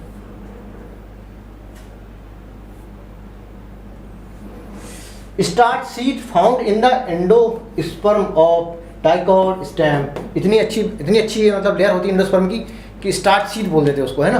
तो डाइकॉट स्टेम में लर्न कर लीजिए इसको, बाकी अब आगे एनसीईआरटी में लिखा हुआ है। Root have all except, root के पास क्या नहीं हो सकता है, देखो रूट अंदर जमीन के अंदर है, तो जमीन के अंदर हवा तो चलती नहीं है कि उसको हवा का झोंका लग गया टूट जाएगी, लेकिन स्टेम एरियल होता है ना। तो उसमें जब हवा के झोंके चढ़ते हैं तो टेढ़ी मेढ़ा ऐसे होता रहता है, तो टूट ना जाए इसकी वजह सपोर्ट के लिए, एक्स्ट्रा सपोर्ट के लिए हाइपोडर्मिस की जरूरत पड़ती है। तो ऐसे याद रख लो, अंदर जमीन के अंदर हवा चलनी नहीं है, इसलिए हाइपोडर्मिस की जरूरत नहीं पड़ती, किसमें, रूट में, चाहे वो किसी की भी हो, मोनोकॉट की हो या फिर डाइकॉट की हो। तो टोटली एब्सेंट होती है रूट में क्या, हाइपोडर्मिस, ठीक है। तो root have all except hypodermis. Pericycle भी होती है, बाकी सब होता ही है। एपिवेलम बोलते हैं एपिडर्मिस को। लोडिंग हो या फिर अनलोडिंग हो, ठीक है, लोडिंग हो या फिर अनलोडिंग हो, किसकी, सुक्रोज की या फिर आपकी ग्लूकोज की, ग्लूकोज नहीं, सुक्रोज ज़्यादा अच्छा बोलना होगा, है ना। कार्बोहाइड्रेट की लोडिंग एंड अनलोडिंग किसकी होती है, हमेशा एक्टिव होती है, ठीक है। Loading and unloading of minerals both active and passive, है ना। लेकिन ये इसकी आपकी कार्बोहाइड्रेट मतलब सुक्रोज की लोडिंग हो या फिर अनलोडिंग हो, दोनों की दोनों कैसी होती है, एक्टिव। लेकिन ये कैसी होती है थोड़ा बता देते हैं। यहाँ पर CO2 एलिमेंट है, बगल में कंपेनियन सेल पड़ा, इधर भी आगे कंपेनियन सेल है, फिर से एक CO2 एलिमेंट है, इधर कंपेनियन सेल है। इसमें यहाँ पे लोडिंग होगी, ठीक है, यहाँ पे अनलोडिंग होगी, फिर से यहाँ पे लोडिंग होगी। बगल में क्या पड़ा, जाइलम पड़ा, इसमें पानी जा रहा है। जब लोडिंग होगी यहाँ पे हो जाएगा क्या, कंसंट्रेशन ज़्यादा, तो पानी यहाँ से इधर आ जाएगा, ठीक है। इधर हो गया हाई टर्गर प्रेशर, यहाँ low turgor pressure, up to down जाएगा। अब इधर आएगा तो पानी यहाँ से तुम्हारा अनलोडिंग होगी, फिर से यहाँ पे क्या हो गया, यहाँ पे हो गया पानी इधर आ गया, मतलब यहाँ पे क्या होगी, एंडोस्मोसिस, यहाँ पे वापस से पानी इधर आ गया और यहाँ पे अनलोडिंग होगी। तो लोडिंग एंड अनलोडिंग बोथ आता है active transport. These are the mass flow and bulk flow hypothesis. Question number 151, number of chromosome present in the meiocyte of housefly 12। याद कराते हैं एक बार फटाफट से, है ना। 8 12, ठीक है, 8 12। फ्रूट फ्लाई, हाउस फ्लाई, याद करने का तरीका, ज़्यादा जो ज़्यादा दिखती हो उसमें ज़्यादा नंबर क्रोमोसोम होंगे। तो fruit fly, house fly, fruit fly कम दिखती है 8 होंगे, हाउस फ्लाई ज़्यादा दिखती है 12 क्रोमोसोम होंगे, ठीक। इसके बाद आते हैं 20 और 24, 20 24, है ना। मेज एंड राइस, ज़्यादा क्या खाते हो, राइस या मेज। आप राइस ज़्यादा खाते हो, मेज कम खाते हो, तो ज़्यादा खाते हो वो ज़्यादा वाला क्रोमोसोम, मतलब ये राइस हो गया, ये मेज हो गया, ठीक। आगे बढ़ते हैं 32 और 34, ठीक है। आपको हम अगर ऑनियन और एप्पल दें, दोनों का मॉर्फोलॉजिकली सेम होते हैं ना, तो आप क्या प्रीफर खाएंगे, मतलब क्या खाना पसंद करेंगे, एप्पल को ना, ऑनियन को नहीं करेंगे ना। तो ज़्यादा जो प्रीफर करेंगे उसके ज़्यादा क्रोमोसोम, याद करने का तरीका और कुछ नहीं है, ठीक है। तो एप्पल किस में 34, 32 में, ऑनियन में। इसके बाद आते हैं 38, 48 एंड 78, ठीक है। ये आपकी कैट हो गई, ये आपका डॉग हो गया। कैट और डॉग की आपस में लड़ाई ना हो जाए इसलिए बीच में 48 वाला आ गया, मतलब ये पोटैटो वाला आ गया। याद करने का तरीका है और कुछ नहीं। तो 38 कैट, 48 पोटैटो एंड 78 डॉग, ठीक है। बाकी दो बचे, एक होता है 380, एक होता है 1260। ये होता है ऑर्किडोग्लोसम, ये होती है बटरफ्लाई। याद होगी, फ्लावर प्रिविजन भी हो गया। आगे बढ़ते हैं। Read the following statement, choose the okay small amount of urea could eliminated through. देखो यहाँ पे लिखा है स्मॉल अमाउंट। अगर आप कहें कि यूरिया एलिमिनेटेड थ्रो तो आंसर आएगा क्या, लीवर, क्योंकि लीवर का काम ही है ना, किडनी के पास भेजेगा, किडनी बाहर कर देगी। लेकिन क्या है, small amount of urea could be eliminated through, तो जब स्मॉल अमाउंट की बात होगी तब यहाँ पे आंसर चेंज हो जाएगा। तो सलाइवा भी ऐसी चीज़ है ये थोड़े अमाउंट में यूरिया को ऑक्सीडेट कर सकता है ना। याद रखिए, अगर यहाँ पे स्मॉल ना लिखा होता तो आंसर क्या होता है, लीवर, वरना यहाँ पे सलाइवा होगा आंसर। हल्का फुल्का एनसीईआरटी से भरी है ये भी। The first human chromosome produce by recombinant DNA technology, क्या, इंसुलिन। आगे बढ़ते हैं।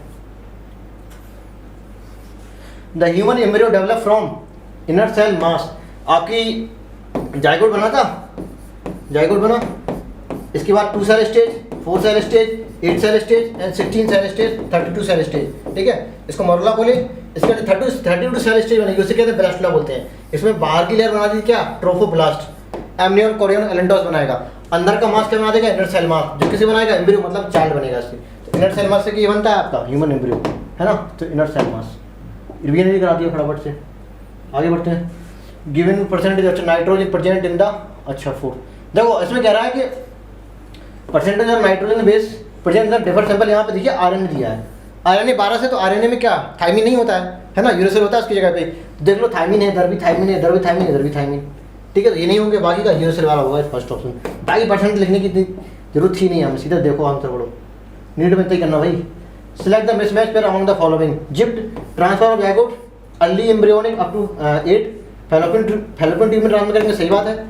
और गिफ्ट को gamete intra fallopian transfer, gamete को हम कहाँ ट्रांसफर कर रहे हैं, फैलोपियन ट्यूब में, लेकिन ये क्या बोल रहे हैं, यूटेरस में, तो गलत हो गया ना, ये पूछा है, सेकंड ऑप्शन भी करेक्ट। आईयूटी क्या होता है, ट्रांसफर ऑफ एम्ब्रियो होता है, मोर देन 8, ठीक है। आपने जो जाइगोट बनाया अगर अप टू 8 है तो जिप्ट बोल दो, मोर देन 8 है तो आईयूटी बोल दो, ठीक है। और गैमीट का ट्रांसफर कैसे है, फैलोपियन ट्यूब में, किसका, गिफ्ट के द्वारा, लेकिन ये किसी क्या बोल रहे थे, यूटेरस, इसलिए गलत हो गया आपका। Intracytoplasmic sperm injection, directly inject to ovum. अगर अपने आप टेस्ट ट्यूब में फर्टिलाइज नहीं करें तो हम जबरदस्ती करा देते। जबरदस्ती कैसे करा देते हैं, स्पर्म भरे इंजेक्शन में ठोक दिया उसमें, है ना, हो गया जबरदस्ती, इसलिए कहते हैं sperm cytoplasm sperm injection, ICSI बोलते हैं, इक्सी। तो इनका बताना, सेकंड ऑप्शन भी करेक्ट। आगे बढ़ते हैं। Read the following statement about echinoderm, echinoderm का बताना है। कह रहा है एडल्ट के पास क्या होती है, बायलैटरल सिमेट्री, और लार्वा के पास क्या होती है, सॉरी, रेडियल होती है, और लार्वा के बायलैटरल होती है, ठीक है। तो थर्ड ऑप्शन भी करेक्ट। लर्निंग क्वेश्चन तो सबको पता है, रटा उठा है, इसमें टाइम नहीं देंगे। Which type of vector introduce into ADA, अच्छा देखो एक बात जान लीजिए, जब बैक्टर का ट्रांसफर हम प्लांट सेल में करते हैं तो एग्रोबैक्टीरियम टीमोफेसिन का यूज करते हैं, एनिमल सेल का यूज करते हैं तो रेट्रोवायरस का यूज करते हैं, ठीक है, याद कर लो बस। एडीए डिफिशिएंसी एनिमल वाली सेल है, रेट्रोवायरस मारो, आगे बढ़ो। मैं इधर फॉलोइंग वन, अच्छा बेटर क्या है देख लेते हैं। कहते हैं, अच्छा मंथ बता रहा है कौन किस में, foetus development and limb and digits. देखो सबसे पहले फर्स्ट मंथ में क्या हार्ट बनता था, हार्ट बना, तो ये कहाँ, फर्स्ट मंथ में होगा, ठीक है, आप ऐसे लिख दे रहे हैं, ये कहाँ, फर्स्ट मंथ में बना, फर्स्ट मंथ, ठीक है, ड्यूरिंग या end of first month. First foetal movement का होता था 5th मंथ में, और यहीं पे बॉडी में हेयर आती थी, ठीक है। Foetus develop limb and digits, ये कब होता था, 2nd मंथ में, ठीक है। और eyelid separate and eyelid separate, ये कब होता था, 6th मंथ में, ओके। देख लो लिखा है end of second trimester, trimester बोले तो 3 महीने के 2 होते हैं, टोटल कितना हुआ, 6 महीना। तो ये आपका ये हो गया इसका, है ना। DH1 पीछे शुरू करते हैं, DH1 इधर नहीं है, DH1 इधर, D1 है, इधर भी नहीं है, तो आपका 2 और 3 2 ऑप्शन हो सकते हैं। आगे बढ़ते हैं, CH2 है, यहाँ भी CH2 है, C को देखने की जरूरत नहीं है, यहाँ बीच 4 है, यहाँ बीच, और यहाँ पे बीच 1 है, देख लेते B का क्या है, B का क्या है, B का 5th मंथ है, 5th मंथ का है 3rd, तो बीच 3, तो BH3 3 कहाँ हो गया, B3, सेकंड ऑप्शन भी करें, ओके। आगे बाकी मैंने लिखी दिया, आपने देख लो। Which are the following ATP. देखो आपका जो ये आपका ग्लोबल हेड हो गया, ये मैंने क्या हैवी मिरोमाइसिन से बना रहा है ऐसे करके, ठीक है। यहाँ पे एक्टिन बाइंडिंग साइट होगी और क्या एटीपी बाइंडिंग साइट होगी, है ना। ये हैवी मिरोमाइसिन है HMM, ये इसकी टेल है, इसका हेड है, ये क्रॉस ब्रिज है, ठीक है। तो कहते हैं कि एटीपी एक्टिविटी कहाँ होगी, एटीपी बाइंडिंग साइट में होगी ऑब्वियसली, कहाँ, हेड में। तो ग्लोबल हेड ऑफ माइसिन, मिरोमाइसिन, है ना। बाकी ऑप्शन है टेल हो नहीं सकती, ये तो आपके उसके हैं एक्टिन वाले फिलामेंट के। आगे बढ़ते हैं। एंजाइम, हाँ ये क्वेश्चन में काफ़ी तो धराशायी हो गया भैया। एंजाइम यहाँ पे लिखा है एनसीईआरटी में, कुछ लोग एनसीईआरटी के बाहर आ गया, एनसीईआरटी के बाहर नहीं है। एंजाइम लिखा है, उसमें लिखा है एंजाइम को कैटेगराइज करते हैं तो कैसे, 6 क्लासेस में लिखा है। और क्या लिखा है, क्या 6 क्लासेस थी, हाँ, और 4 to 13 सब क्लासेस। कुछ याद आ रहा है। एंड रिटन एज जब लिखेंगे उनका नाम लिखेंगे, कैसे लिखेंगे, 4 डिजिट नंबर। याद आया कुछ, 4 डिजिट नंबर बस। और बाकी तुम्हारे याद रख लो 6 क्लास कौन सी थी, याद करने का तरीका है, और तेरे हाथ लगी इंडियन लैला प्यारे, और तेरे हाथ लगी इंडियन लैला, ठीक है। OTH, हाथ लगी LTL। ऑक्सीडोरेटेज, ट्रांसफरेज, और H का हाइड्रोलाइजेस, L मतलब लाइएजेस, और ट्रांसफरेज तुम्हारा ये कौन सी है, और तेरे इंडियन लैला I है, आइसोमेरेजेस, L मतलब लाइगेजेस। ये 6 क्लासेस थी। अब 6 क्लासेस में हाइड्रोलाइजेस की पूछ रहा है। एमाइलेज क्या एक प्रकार का हाइड्रोलेज है, है ना एमाइलेज। तो कौन सी, 1 2 3, हाइड्रोलेज 3 आ गई, मतलब 3 वाला आ गया, 3। फिलहाल आपको ये करने की जरूरत ही नहीं है भैया। 4 डिजिट नंबर देख लो ना, 1 2 3 4, 4 डिजिट, 1 2 3 3 डिजिट। यहाँ पे कितनी है, 1 2 3 4 5 डिजिट, 1 2 3 4 5 डिजिट, 4 डिजिट ऐसे देखेंगे तो फटाक से मारो आंसर। आगे बढ़ो, ये देख लेते हैं भैया क्या है। कॉन्सेप्ट द फॉलोइंग, अच्छा करेक्टली स्टेटमेंट दिए दो। द इंटरसेलुलर मटेरियल कार्टिलेज, ऐसा कार्टिलेज बोन के बारे में बता रहा है। जो आपकी कार्टिलेज होती है, कार्टिलेज कैसी होगी, सॉलिड एंड कैसी, प्लाइबल होगी, है ना, प्लाइबल। और आपकी कैसी होगी, हार्ड। बोन कैसी होगी, हार्ड प्लस नॉन प्लाइबल, मतलब लचीली नहीं होगी, हार्ड होगी। अगर उसको हम तोड़ेंगे तो टूट जाएगी, मतलब इसको हम तोड़ने की कोशिश करेंगे तो लचीली होती है ना।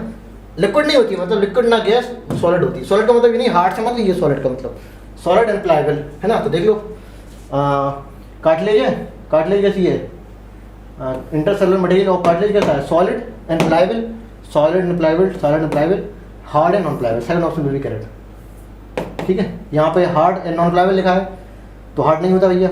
यहाँ पे सॉफ्ट भी नहीं, सॉफ्ट अगर मान लो, चलो मान लो सॉफ्ट होगी कार्टिलेज, ठीक है, तो यह नॉन प्लाइबल नहीं होता है ना। तो ये भी गलत हो गया आपका। सॉलिड प्लाइबल है, ये भी ठीक है, लेकिन यहाँ पे सॉफ्ट नहीं होती है ना, नॉन प्लाइबल ठीक है, यहाँ पे ये भी गलत हो गया। तो second option will be correct. आगे बढ़ते हैं। यूज ऑफ बायो रिसोर्सेज, अच्छा जो बायो रिसोर्सेज की चोरी हम करते हैं, है ना, बिना एजुकेशन, मतलब बिना नॉलेज के, और बिना सरकार को पेटेंट राइट किए हुए, बिना उसका टैक्स दिए हुए हम कोई काम करते हैं, उसे कहते हैं चोरी, कहते हैं एक प्रकार की, है ना। तो अब हम वो चोरी कैसे करते हैं, लिविंग ऑर्गेनिज्म की चीज़ कर रहे हैं, है ना, तो इसे कहते हैं बायो पैरेसी, चोरी एक प्रकार की, है ना। तो bio resources by multinational company and organisation without authorisation from the concern country, its people called bio piracy, चोरी एक प्रकार की। जैसे हम लोगों की हल्दी थी इंडिया की, नीम भी हम लोगों का था, बासमती राइस भी हम लोग की यहाँ थी, लेकिन बासमती राइस को पेटेंट किसने करा लिया, अमेरिका ने, बोल दिया कि हमारे हैं, हमने बनाए चावल, लेकिन इंडिया की थी वो, है ना। इंडिया ने गलती क्या करी, उसको पेटेंट राइट नहीं करा पाया, अपने राइट नहीं करा पाए, लेगा चोरी करके। इसे क्या कहते हैं, बायो पैरेसी बोलते हैं, है ना। इसलिए पेटेंट राइट करा लो भाई, जो भी है। आल ऑफ द फॉलोइंग क्या लिखा है, अच्छा कॉम्प्लिकेशन, एसटीआई कॉम्प्लिकेशन क्या हो सकते हैं, स्टिल बर्थ हो सकती है, मतलब गेस्टेशन पीरियड पूरा नहीं हुआ, इसके पहले जन्म हो गया। इक्टोपिक प्रेगनेंसी होगी, मतलब जहाँ प्रेगनेंसी होनी चाहिए यूटेरस में वहाँ नहीं होती, मतलब फैलोपियन ट्यूब में हो जाए, ओवरी में ही हो जाए, या वजाइना में हो जाए, है ना। तो सर्वाइव कर पाएगी, नहीं कर पाएगी, मुश्किल से 1-2 महीने कर पाएगी, इसका अबॉर्शन हो जाएगा आपका, है ना। तो ये भी इसका एक प्रकार का आपके कॉम्प्लिकेशंस हो सकते हैं। पैल्विक इन्फ्लेमेटरी डिसीज PID ये भी हो सकती है ना आपका। बाकी पीरियोडिक एक्शन, ये तो नेचुरल मेथड ऑफ कौन सी, है ना, ये नहीं होगा भैया, ऑड है ना। नेचुरल मेथड था आपका ये। कोलेस्ट्रम क्या है? कोलेस्ट्रम एक इनिशियल फ्यू डे में आपको सब जानते हैं कोलेस्ट्रम में क्या आईजी एंटीबॉडी होती है, आईजी एंटीबॉडी होगी जो मदर बेबी को फीड कराएगा तो इनिशियल की फ्यू डेज का लैक्टेशन होगा उसमें आईजीए एंटीबॉडी मैक्सिमम होगी जो कि इम्यूनिटी के लिए बच्चे के लिए बहुत ज़रूरी होती है। इसलिए कुछ दिनों तक ना शहद खिलाएं, ना खाना खिलाएं, ना दूध पिलाएं सिर्फ माँ का दूध, है ना, because it have IgA antibody that produce immunity to foetus. Foetus नहीं बोलेंगे, चाइल्ड बोलेंगे। फिलहाल आगे बढ़ते हैं, आगे पूरा क्वेश्चन हम पढ़ेंगे ही नहीं भैया, तो टाइम नहीं है।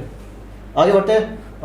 क्या human ear membranous labyrinth surrounded by perilymph, है ना, और खुद के पास क्या होगा? एंडोलिम।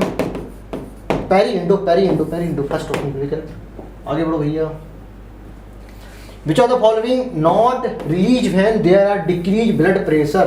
देखो जब बीपी कम हो गया भैया, जब ब्लड प्रेशर कम हो जाता है तो क्या होता है? एडीएच की हार्मोन बढ़ जाएगा और एल्डोस्टेरोन भी सपोर्ट करेगा, है ना, और ये कहाँ जाएंगे? आईजी तुम्हारा, और एक और था angiotensin first and angiotensin second, है ना, रेनिन हार्मोन रास सिस्टम बोल दो ना सीधी रास system, RASS, renin angiotensin aldosterone system. BP को, घटे हुए बीपी को बढ़ा देंगे, लेकिन ऑलरेडी घटा हुआ है। क्या कह रहा है? अच्छा, not be release when there are decrease blood pressure volume, है ना, जब बीपी घटा हुआ है ऑलरेडी तो हम ये सारे का यूज करेंगे, लेकिन इसका नहीं करेंगे। जब बीपी बढ़ गया उसको घटाने के लिए एट्रियल नाइट्रियल फैक्टर, है ना, ANF फैक्टर का यूज करेंगे। जब घटा हुआ बीपी तो बढ़ाने के लिए इन सब चीज़ों को यूज करेंगे। तो घटा हुआ है आपका, है ना, तो घटे हुए में कहाँ यूज नहीं करेंगे, इसका यूज नहीं करेंगे, नहीं और घट जाएगा, इसका यूज करेंगे। आगे बढ़ते हैं भैया। बायोलुमिनेसेंस टीनोफोरा, आगे बढ़ते हैं। हम पूरा क्वेश्चन ही नहीं पढ़ेंगे भाई, कोई ज़रूरत नहीं है इसको समझाने की ज़्यादा, जहाँ टाइम देना वहाँ पे देंगे बस। लिखा है coenzyme nicotinamide adenine dinucleotide phosphate, vitamin B3 होता है। देखो होल एंजाइम के पास दो चीज़ें होती हैं, एक एपो एंजाइम होता है, एक कोफैक्टर होता है, ठीक है। एपो एंजाइम एक प्रकार का प्रोटीन पार्ट होता है और जो उसमें हेल्प करता है, उसको एक्सक्रीट करने में हेल्प करता है, वो एक प्रकार कोफैक्टर होता है। कोफैक्टर तीन प्रकार के हो सकते हैं, प्रोस्थेटिक ग्रुप, आपका कोएंजाइम्स एंड मेटल आयंस, तीन प्रकार के हो सकते हैं कोफैक्टर, है ना। ये आपको नेटिव एंजाइम है और ये इसका हेल्पर है एक प्रकार का, इसलिए टोटल क्या बोलेंगे इसको? होल एंजाइम, है ना। तो कोफैक्टर आर क्या हो सकते हैं? कुछ भी हो सकते हैं। कोएंजाइम भी कोफैक्टर है। क्या nicotinamide adenine dinucleotide vitamin B3 होता है, नियासिन बोलते हैं उनको, सही बात है। कह रहा है हीम इज द ट्रांसिएंट, नहीं ट्रांसिएंट नहीं भाई। देखो एक बात जान लो, दो प्रकार के थे, मैं लिखूंगा नहीं, डायरेक्ट बता देता हूँ। आपके जो कोफैक्टर तीन प्रकार के हैं, prosthetic group, coenzyme and metal ion. दो की बात करते हैं, प्रोस्थेटिक ग्रुप की एंड कोएंजाइम की। जो आपके प्रोस्थेटिक ग्रुप होते हैं वो आपके एंजाइम के साथ जब लिंक होंगे तो परमानेंटली लिंक होंगे, मतलब बहुत टाइटली लिंक हो जाएंगे, है ना। लेकिन जो कोएंजाइम्स होते हैं वो ट्रांसिएंटली, मतलब जो रिएक्शन होने वाली होगी तभी जुड़ जाएंगे, इसके बाद अलग हो जाएंगे, है ना। तो at the time of reaction होते हैं काम, कौन? कोएंजाइम वाला। और जो प्रोस्थेटिक ग्रुप होता है वो परमानेंटली अटैच होता है, टाइटली लिंक होता है, ठीक है। तो ट्रांसिएंट वाली बात कर रहा है, ट्रांसिएंट किसको सपोर्ट करेगा? कोएंजाइम को, लेकिन haem is the prosthetic group, मतलब टाइटली लिंक होगा। तो ये गलत हो गया आपका, ये आपका सही हो गया। Cofactor are the non protein part होता है, वो सही बात है। ये प्रोटीन पार्ट है, नॉन प्रोटीन पार्ट है। Non protein part that bound to enzyme to make them category active, बिल्कुल सही बात होगी भाई। जिंक आर द कोएंजाइम नहीं, zinc are the metal ion, तो ये भी गलत हो गया। तो true false, true false. TF कहाँ है? TF फर्स्ट ऑप्शन बिल्कुल करेक्ट, है ना।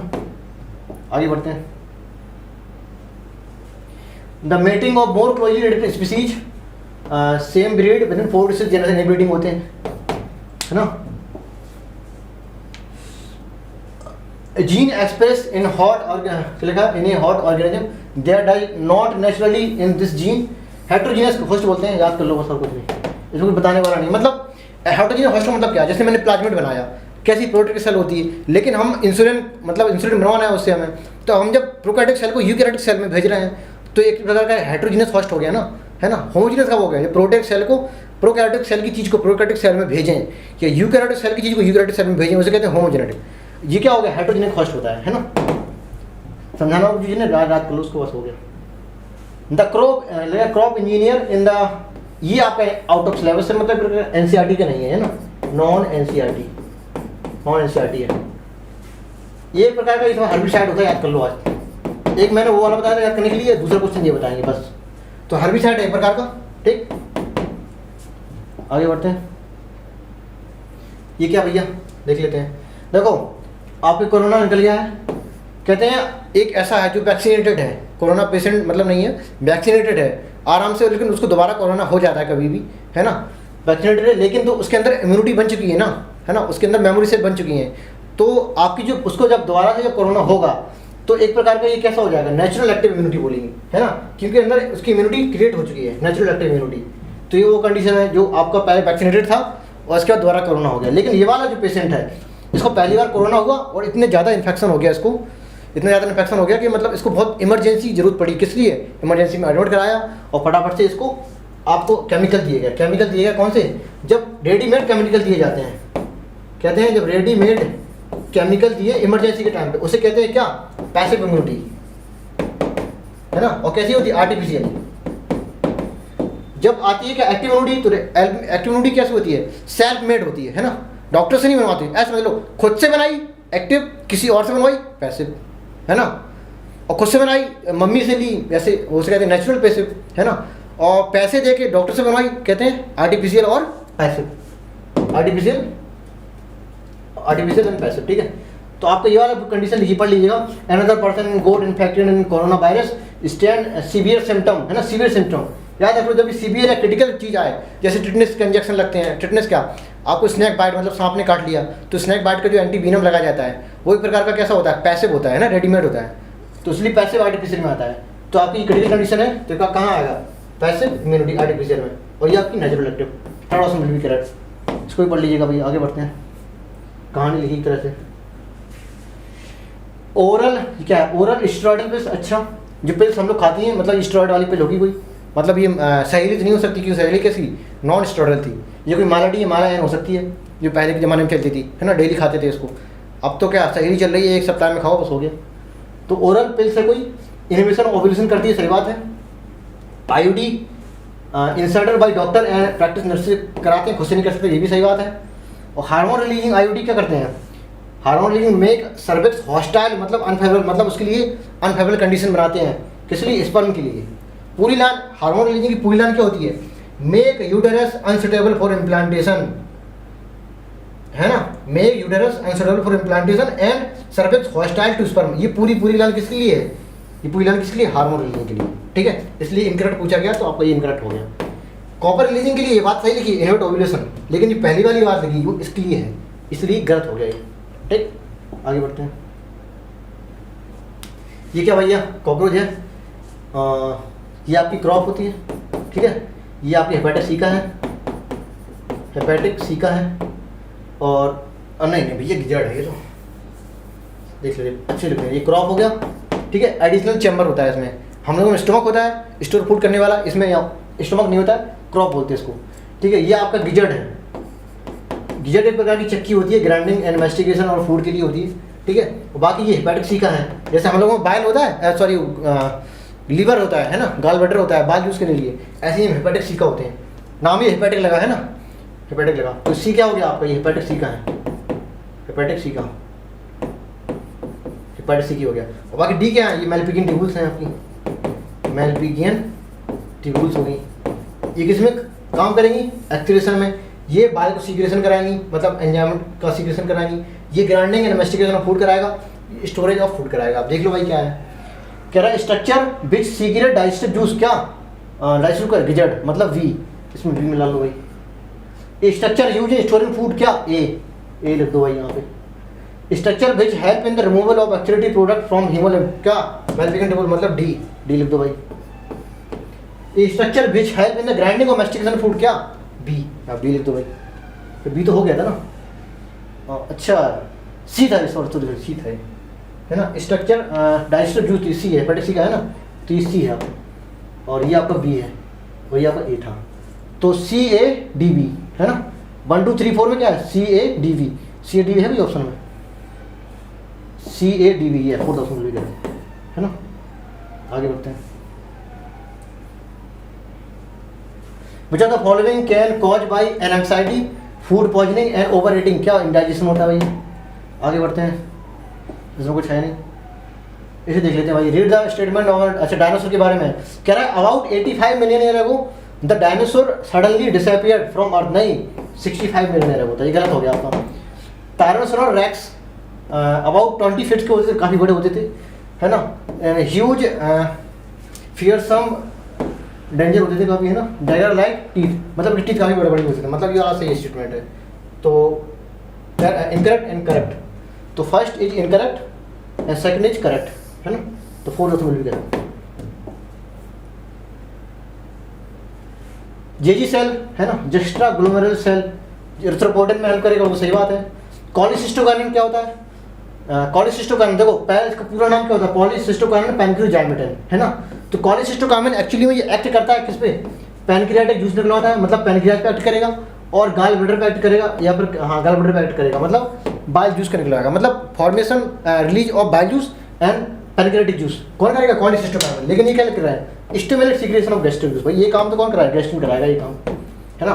तो इंटर बता रहे हो, यही इंटर हो गया आपका, second option will be correct. आगे देख लेते हैं, गैस्ट्रिन क्या कराएगा? Stimulate release of HCl and pepsinogen, सही बात है, गैस्ट्रिक जूस का सीक्रेशन कराता है, ये वाली बात है ना, ये दोनों लाइन इसकी हैं, तो सही हो गया। GIP क्या करता है? गैस्ट्रिक इनहिबिटरी पेप्टाइड, मतलब inhibition of gastric motility and gastric juice जो है यहाँ पे निकल रहा है ना, मतलब ये और ये एंटागोनिस्टिक है, गैस्ट्रिक जूस को बढ़ाना है तो ये, घटाना है तो ये, और प्लस ये मोटिलिटी को भी कम करता है ना, और एरिथ्रोपोएटिन हो गया, तो second option will be incorrect.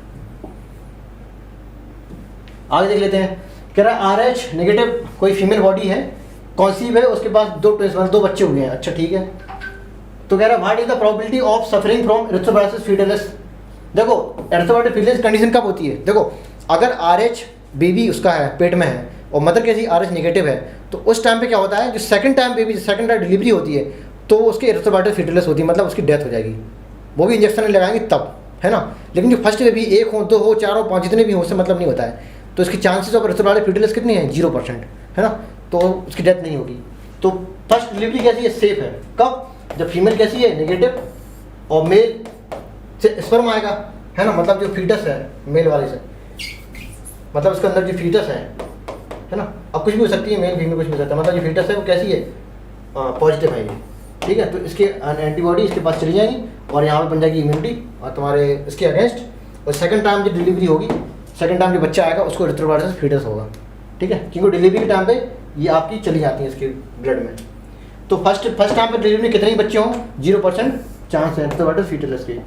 आगे बढ़ते हैं, how many feature given the box scatter muscle मतलब वॉलंटरी मसल्स है ना, तो पहले ना वॉलंटरी मसल एक हो गया, यूनिक्लिड नहीं होती है, मल्टी होती है। अटैच टू बोन, सही बात है, ये भी हो गया। स्ट्राइसन भी होता है, ये भी हो गया। इंटरग्रेट डिस्क नहीं होती, ये कार्डियक में होता है ना, तो 1 2 3। Read the following statement about, अच्छा student, Paneth cell secrete mucus नहीं, यहाँ से निकलता है लाइसोजाइम, ये भी नीट में क्वेश्चन आया हुआ है, एनसीईआरटी में नहीं दिया गया है ना। तो पेनिस सेल एक्चुअली में इंटेस्टाइनल म्यूकोसा में पाई जाती हैं, जो anti bacterial agent that lysozyme का सीक्रेशन कराती हैं, म्यूकस का नहीं कराती हैं, गलत हो गया भैया। चीफ सेल सीक्रेट HCl नहीं भैया, चीफ सेल क्या निकालती हैं? गैस्ट्रिक जूस को, है ना, पेप्सिनोजन को निकालती हैं, तो chief cell, main cell chief cell है, लेकिन HCl इंटरेस्टिव फैक्टर नहीं निकालेंगे, ये भी गलत हो गया। तो both are incorrect, fourth option will be correct. लिखा है टू फॉर्म सोल्जर जॉइंट, अच्छा सोल्जर जॉइंट के लिए जो ग्लोनोड कैविटी है आपकी, ये क्या है? ये आपकी मैंने क्या बना दी? स्कैपुला बना दी, है ना। यहाँ पे एक आपकी क्लेविकल होगी, एक स्कैपुला इधर होगी, है ना, एक क्लेविकल होगी, यहाँ पे गर्दन होगी इस प्रकार की। तो यहाँ पे आपकी जो हेड है, ग्लोनोड कैविटी है, यहाँ पे हेड ऑफ ह्यूमरस यहाँ फंस जाता है ऐसे करके, है ना, फंस जाता है। तो क्या फंसेगा यहाँ पे ग्लोनोड कैविटी में, है ना, articulate with the head of humerus, third option will be correct.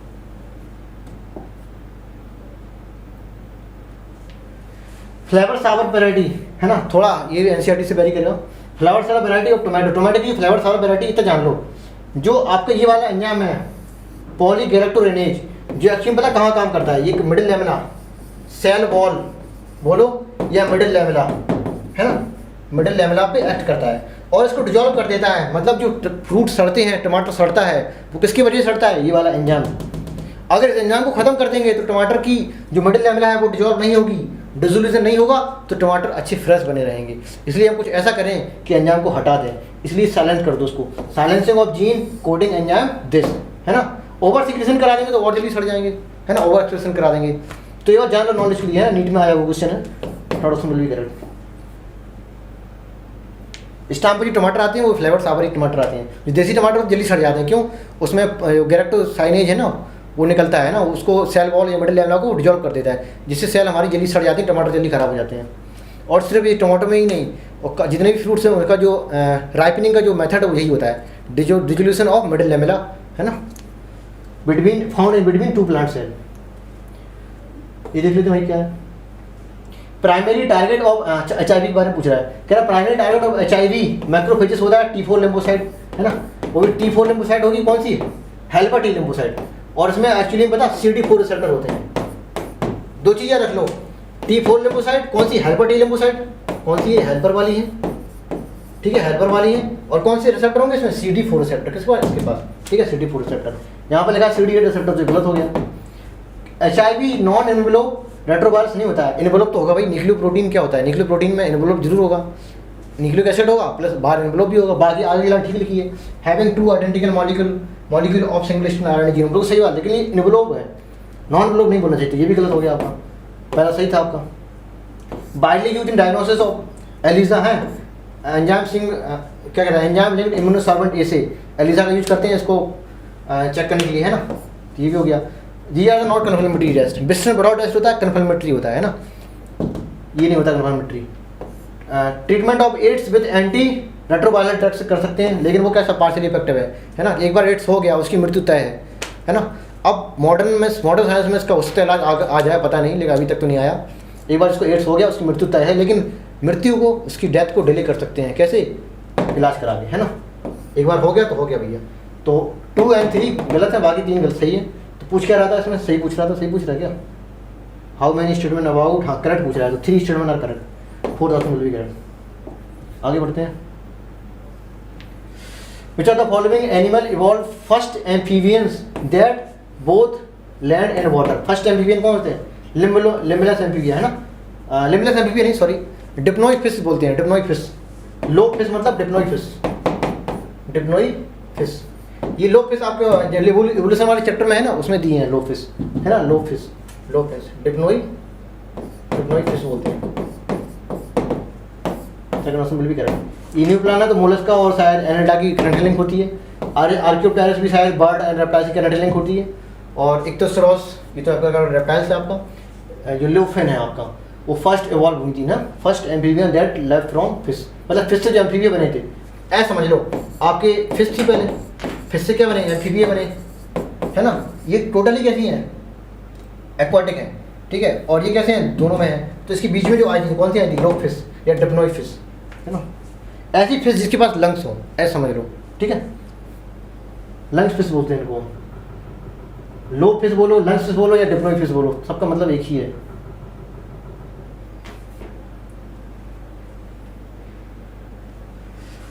All the following structure internal ear, अच्छा internal ear responsible for maintenance of the balance, अच्छा बॉडी बैलेंस के लिए किस टाइम एम्पलर जरूर होता है, और आपका मैकुला ल्यूटिया ऐसे होता है, ये मैकुला ल्यूटिया बनाया यहाँ पे हमने, और यहाँ पे इंडोलिम्फेटिक सैक है, इंडोलिम्फेटिक डक्ट हो गई, एक यूट्रिकल होगी, एक सैकुला होगी, यहाँ पे आपके क्या रिसेप्टर होते हैं, है ना, यूट्रिकल और सैक्यूल, है ना, और यहाँ पे 3 सेमी सर्कुलर कैनाल होती हैं जिसमें होता है किस्टा एम्पुलरिस।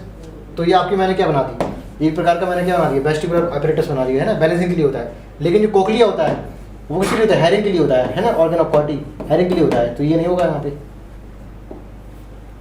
87 देख लेते हैं भैया।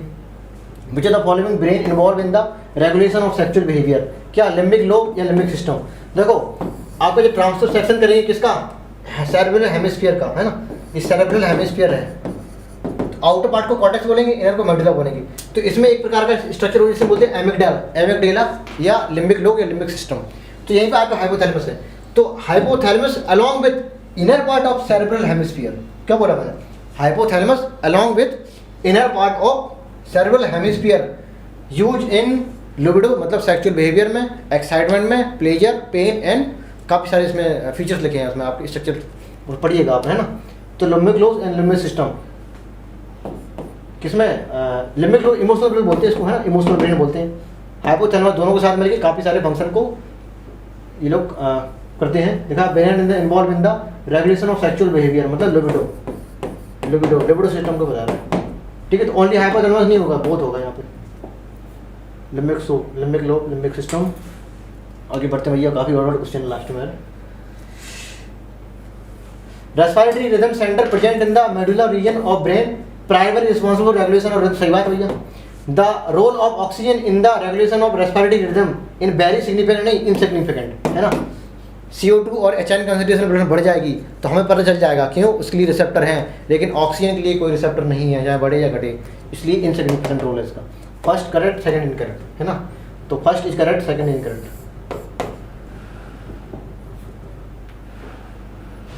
How many external raw shaded कॉम्प्लेट्स? 8 होती हैं भैया। आगे बढ़ते हैं, तीनों पूरा है ना। Evolution of DDT resistant to directional, है ना, डायरेक्शनल सिलेक्शन होता है, इसको भी लर्न कर लो। जो एवोल्यूशन हो रहा है मतलब जैसे मॉस्किटो वगैरह होते हैं, अब मोटी लगान भी मॉस्किटो मरते ही नहीं है ना, क्योंकि अडेप्ट कर चुके हैं, है ना। तो इस सारे प्रकार के, जैसे एक कोई गाय या भैंस है वो दूध कम दे रही है, तो इसके बाद हमने नई स्पीसीज बनाई तो अब दूध ज़्यादा देने लगी ना, तो एक प्रकार का डायरेक्शनल होता है, मतलब पहले कम दिया, इसके बाद ऐसे हो गया ये, है ना, यहाँ पे मतलब एक तरफ से डायरेक्शन होगा, मतलब डायरेक्शनल होता है। दो प्रकार की थी, एक डिसरप्टिव था एवोल्यूशन, इसमें 2 पीक मिली थी ऐसे ऐसे करके, ठीक है, और एक कैसी थी, एक पीक मिली थी हाईली पीक, यहाँ पे कम, एकदम से बड़ी, फिर एकदम से कम। ये क्या था, स्टेबलाइजिंग, ये क्या था, डिसरप्टिव, ये कैसी है, डायरेक्शनल। तो मोस्टली एवोल्यूशन है, सारे के सारे एवोल्यूशन कैसे होते हैं, डायरेक्शनल, है ना। तो DDT रेसिस्टेंट हो गया मॉस्किटो, DDT के अगेंस्ट कैसा हो गया, डायरेक्शनल। एंथ्रोपोजेनिक एक्शन बोलते हैं, NCERT ने बोला एंथ्रोपोजेनिक। जैसे बैक्टीरिया है ना, बैक्टीरिया कोई एंटीबायोटिक खा रहा हो, उसकी अगेंस्ट उन्होंने एंटीबायोटिक बना, मतलब रेसिस्टेंट हो रही हो, उस एंटीबायोटिक से उसको असर ही नहीं कर रही है, तो वो भी किस में आएगा, डायरेक्शनल में आ जाएगा, है ना। Which of the following connective tissue cell does not secrete fibre? Fibre कहाँ नहीं बनते, ब्लड की, तो है ना, ब्लड में फाइबर नहीं बनते आप, बाकी हर जगह फाइबर हो। कनेक्टिव टिश्यू कोई भी हो, फाइबर जरूर होगा, कोलेजन और इलास्टिन 2 फाइबर होते हैं, लेकिन ब्लड एक ऐसा कनेक्टिव टिश्यू है जिसके पास कोई फाइबर नहीं होते हैं। Read the following state. अच्छा, हेल्दी इंडिविजुअल 12 से 16 ग्राम पर 100 ब्लड में, 100 ब्लड में इतना होता है, सही बात है। IgE antibody mainly involve in allergy reaction में नहीं होता भाई, ये इम्यूनिटी में यूज होती है। एलर्जी में कौन सी होती है, IgE, है ना, तो गलत हो गया आपका, तो ये सही है, ये गलत हो गया। इओसिनोफिल रेसिस्टेंट इन्फेक्शन, ये सही बात है। एसिड रिएक्शन, ये भी सही है। स्प्लीन ग्रेटर RBC, ये भी ठीक है। तो true false, true true, true false, true true, post option बिल्कुल। आगे बढ़ते हैं, गला बैठ गया भाई, थक गए, थोड़ा पानी पिया। द ब्रेन कैपेसिटी होमोलेस कितनी है भैया, हम लोग कितनी, 1500 के ऊपर निकल गए हम लोग, है ना। ये नियंडरथल की लिखी शायरी वाली, ठीक है। तो आपकी कितने होमोलेस कितनी है, लर्न करना भाई, इसमें कुछ समझाने वाला है नहीं। लिखा है कि एनोलॉजी लिखना है, कहना है जो इंडस्ट्रियल पॉल्यूटेंट्स है, ऑक्यूपेशनल रेस्पिरेटरी डिसीज हो रहा है, मतलब क्या हो रहा है, ORD, तो वहीं पे सिगरेट स्मोकिंग से क्या होता है, एम्फाइसेमा होती है भैया। इसमें क्या होता है, degradation of alveolar wall damage, मतलब सरफेस एरिया ऑफ रेस्पिरेटरी है वो डिक्रीज हो जाता है ना। एम्फाइसेमा खूब आता है, ये नीट में खूब पूछा जाता है, 7 से 8 5 से 6 बार पूछ चुका है नीट में, एम्फाइसेमा एंड ब्रोंकाई वाला, है ना, एजमा एंड एम्फाइसेमा। आगे बढ़ते हैं, कॉपी नंबर कौन डिसाइड करता है, ORI, है ना। किसी कितनी कॉपी नंबर बनती है, ORI डिसाइड करती है। ज़्यादा एक्सप्लेन नहीं करेंगे क्योंकि मेरा गला बैठ गया है भैया। मतलब जो कॉपी नंबर है ना प्लाज्मिड के, वो डिसाइड करता है उसकी ORI। Select the mismatch among the following with respect to एमिलिक विनम। तीनों पूरा में रेडियल सिमेट्री की सही बात है। एस्केलमेंट सिलोमेट नहीं होता है, कैसा होता है, सीडो सिलोमेट होता है, सीडो सिलोमेट, है ना, तो गलत हो गया ये। एनडाम में सेगमेंटेशन, टू सेगमेंटेशन होता है, क्या बोलते हैं, मेटामेरिज्म बोलते हैं, मेटामेरिज्म, है ना। इसके बाद प्लेटी हेलमिंथी इनकम्प्लीट डाइजेस्ट सिस्टम होता है, सही बात है ना, सेकंड ऑप्शन भी करेक्ट। आगे बढ़ते हैं, select the odd one, odd देखना भैया। रिगार्डिंग इसके एक्सक्रीशन कॉकरोच के लिए तीन स्ट्रक्चर थे, यूरिकोस ग्लैंड, नेफ्रोसाइड एंड फैट बॉडी, है ना, जो एक्सक्रीटरी में हेल्प करते थे। बाकी एंटीनरी ग्लैंड कोई मतलब नहीं है, शायद सेंसरी ऑर्गन होते हैं यहाँ पे। आगे बढ़ते हैं, कंप्लीट एनालॉजी, सब ये भी करना है। फ्लैंजर मूवमेंट अगर स्पर्मेटोजोआ मतलब स्पर्म में हो रहा है, तो अमीबॉइड मूवमेंट कहाँ हो रहा है, लिकोसाइड मतलब WBC में, WBC, okay, third option will be correct. आगे बढ़ते हैं, बड़ा सा क्वेश्चन देख लेते हैं। ये कह रहा concept the following regarding hormonal disorder में, कह रहा ग्रेव्स डिसीज फ्रॉम हाइपोथायरॉयडिज्म, नहीं हाइपोथायरॉयडिज्म नहीं, ग्रेव्स डिसीज नहीं होती भैया, है ना। ये ग्रोथ हार्मोन अगर कैसा हो, ज़्यादा हो, अच्छा हाँ, ग्रोथ हार्मोन की बात ही नहीं करते हैं यहाँ पे। ग्रेव्स डिसीज कब होगी, जब कैसी होगी, हाइपो की जगह क्या होगा, यहाँ पर हाइपर होना चाहिए, है ना। तो हाइपर थायरॉन मतलब तुम्हारा जो थायरॉक्सिन हार्मोन अगर ज़्यादा निकलेगा तब होगा क्या, ग्रेव्स डिसीज। इन्होंने हाइपो बोला तो गलत हो गया ये। कह रहा excess secretion of growth hormone after puberty lead to acromegaly, सही बात है भाई, सही बात है कि गलत बात है? एक्रोमेगाली कब होती है? हाँ सही लग रहा है मुझे तो, एक्रोमेगाली हो जाती है ना, कब? जब प्यूबर्टी में हो। लेकिन यही अगर चाइल्ड में हो जाए, है ना, चाइल्ड में ग्रोथ हार्मोन इंक्रीज हो जाए तो क्या हो जाती है भैया? डिजीज, गिगैंटिज्म। गिगैंटिज्म मतलब भीम का शरीर भीम के जैसा हो जाता है। यही एडल्ट में हो, यही काम तो आपकी एक्रोमेगाली, याद रख लो। Growth hormone increase in child then gigantism, adult में तो एक्रोमेगाली। और ग्रोथ हार्मोन कम हो गया किसमें? चाइल्ड में, तो कहते हैं क्रिएटिनिज्म। क्रिएटिनिज्म नहीं, डॉर्फिज्म। क्रिएटिनिज्म तो वो वाला था, थायरोसिन वाला है, तो डॉर्फिज्म मतलब डॉर्फ, छोटे छोटे होंगे वो। अगर एडल्ट में होगा तो साइमेंट बोलते हैं। तो दोनों चीज़ें रख लो, ग्रोथ हार्मोन बढ़ेगा चाइल्ड में तो गिगैंटिज्म, एडल्ट में बढ़ेगा तो एक्रोमेगाली। ग्रोथ हार्मोन कम है किसमें? चाइल्ड स्टेज से ही, तो क्या? डॉर्फिज्म। अगर एडल्ट में ग्रोथ हार्मोन कम हो गया तो साइमेंट। 4 चीज़ें हैं, ठीक, तो आपको सही हो गया। प्रोलॉन्ग हाइपरग्लाइसीमिया, डायबिटीज मेलाइटिस, सही बात है, ये भी सही है। क्रिएटिनिज्म भी आ गया, देखो थायरोसिन वाला है ना, कम हो जाएगा cretinism. Defective development and maturation of growing baby, hypothyroidism लिखा है, हाइपो, ठीक, वो सही बात है, ये भी सही हो जाएगा। तो फर्स्ट इनकरेक्ट, बाकी सब करेक्ट है। तो BCDR करेक्ट पूछ रहा है, करेक्ट पूछ रहा है, तो BCDR करेक्ट है ना, थायरोसिन भी correct. Last question, thank God पूरे हो गए, बड़े बड़े क्वेश्चन थे। सेलेक्ट द मिसमैच पेयर देखना। नेचुरल मेथड ऑफ कॉन्सेप्शन क्या? पीरियोडिक एब्स्टिनेंस बोले तो 10 to 17 डे, क्योंकि हमारा 14 डे क्या है? ओवुलेशन डे है, इसलिए हम 2-4 दिन पहले गिर लेते हैं यहाँ पे, क्योंकि स्पर्म 2 दिन इंतजार कर सकता है, ओवा 1 दिन इंतजार कर सकता है ना। इंतजार करने का मतलब अगर हम कोइटस 12वें दिन करें, स्पर्म 2 दिन बैठा रहेगा कि ओवा आएगा मीट करेगा, इसलिए हम 3 दिन इधर, 4 दिन इधर और 3 दिन इधर ले लेते हैं एक्स्ट्रा। ये सेफ पीरियड है किसके लिए? जिसको जो अनमैरिड तो नहीं बोल सकते, मतलब जो मैरिड कपल हैं उनको बच्चा नहीं चाहिए, लेकिन ये फर्टाइल पीरियड है किसके लिए? इनको बच्चा चाहिए, है ना। तो इसे ही है भाई।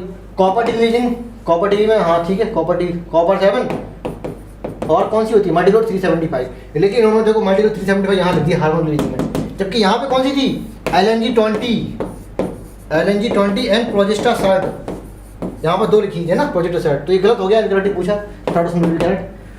नॉन मेडिकेट IOD लिप्स होती है, बिल्कुल सही बात है भैया, thank you so much, bye bye.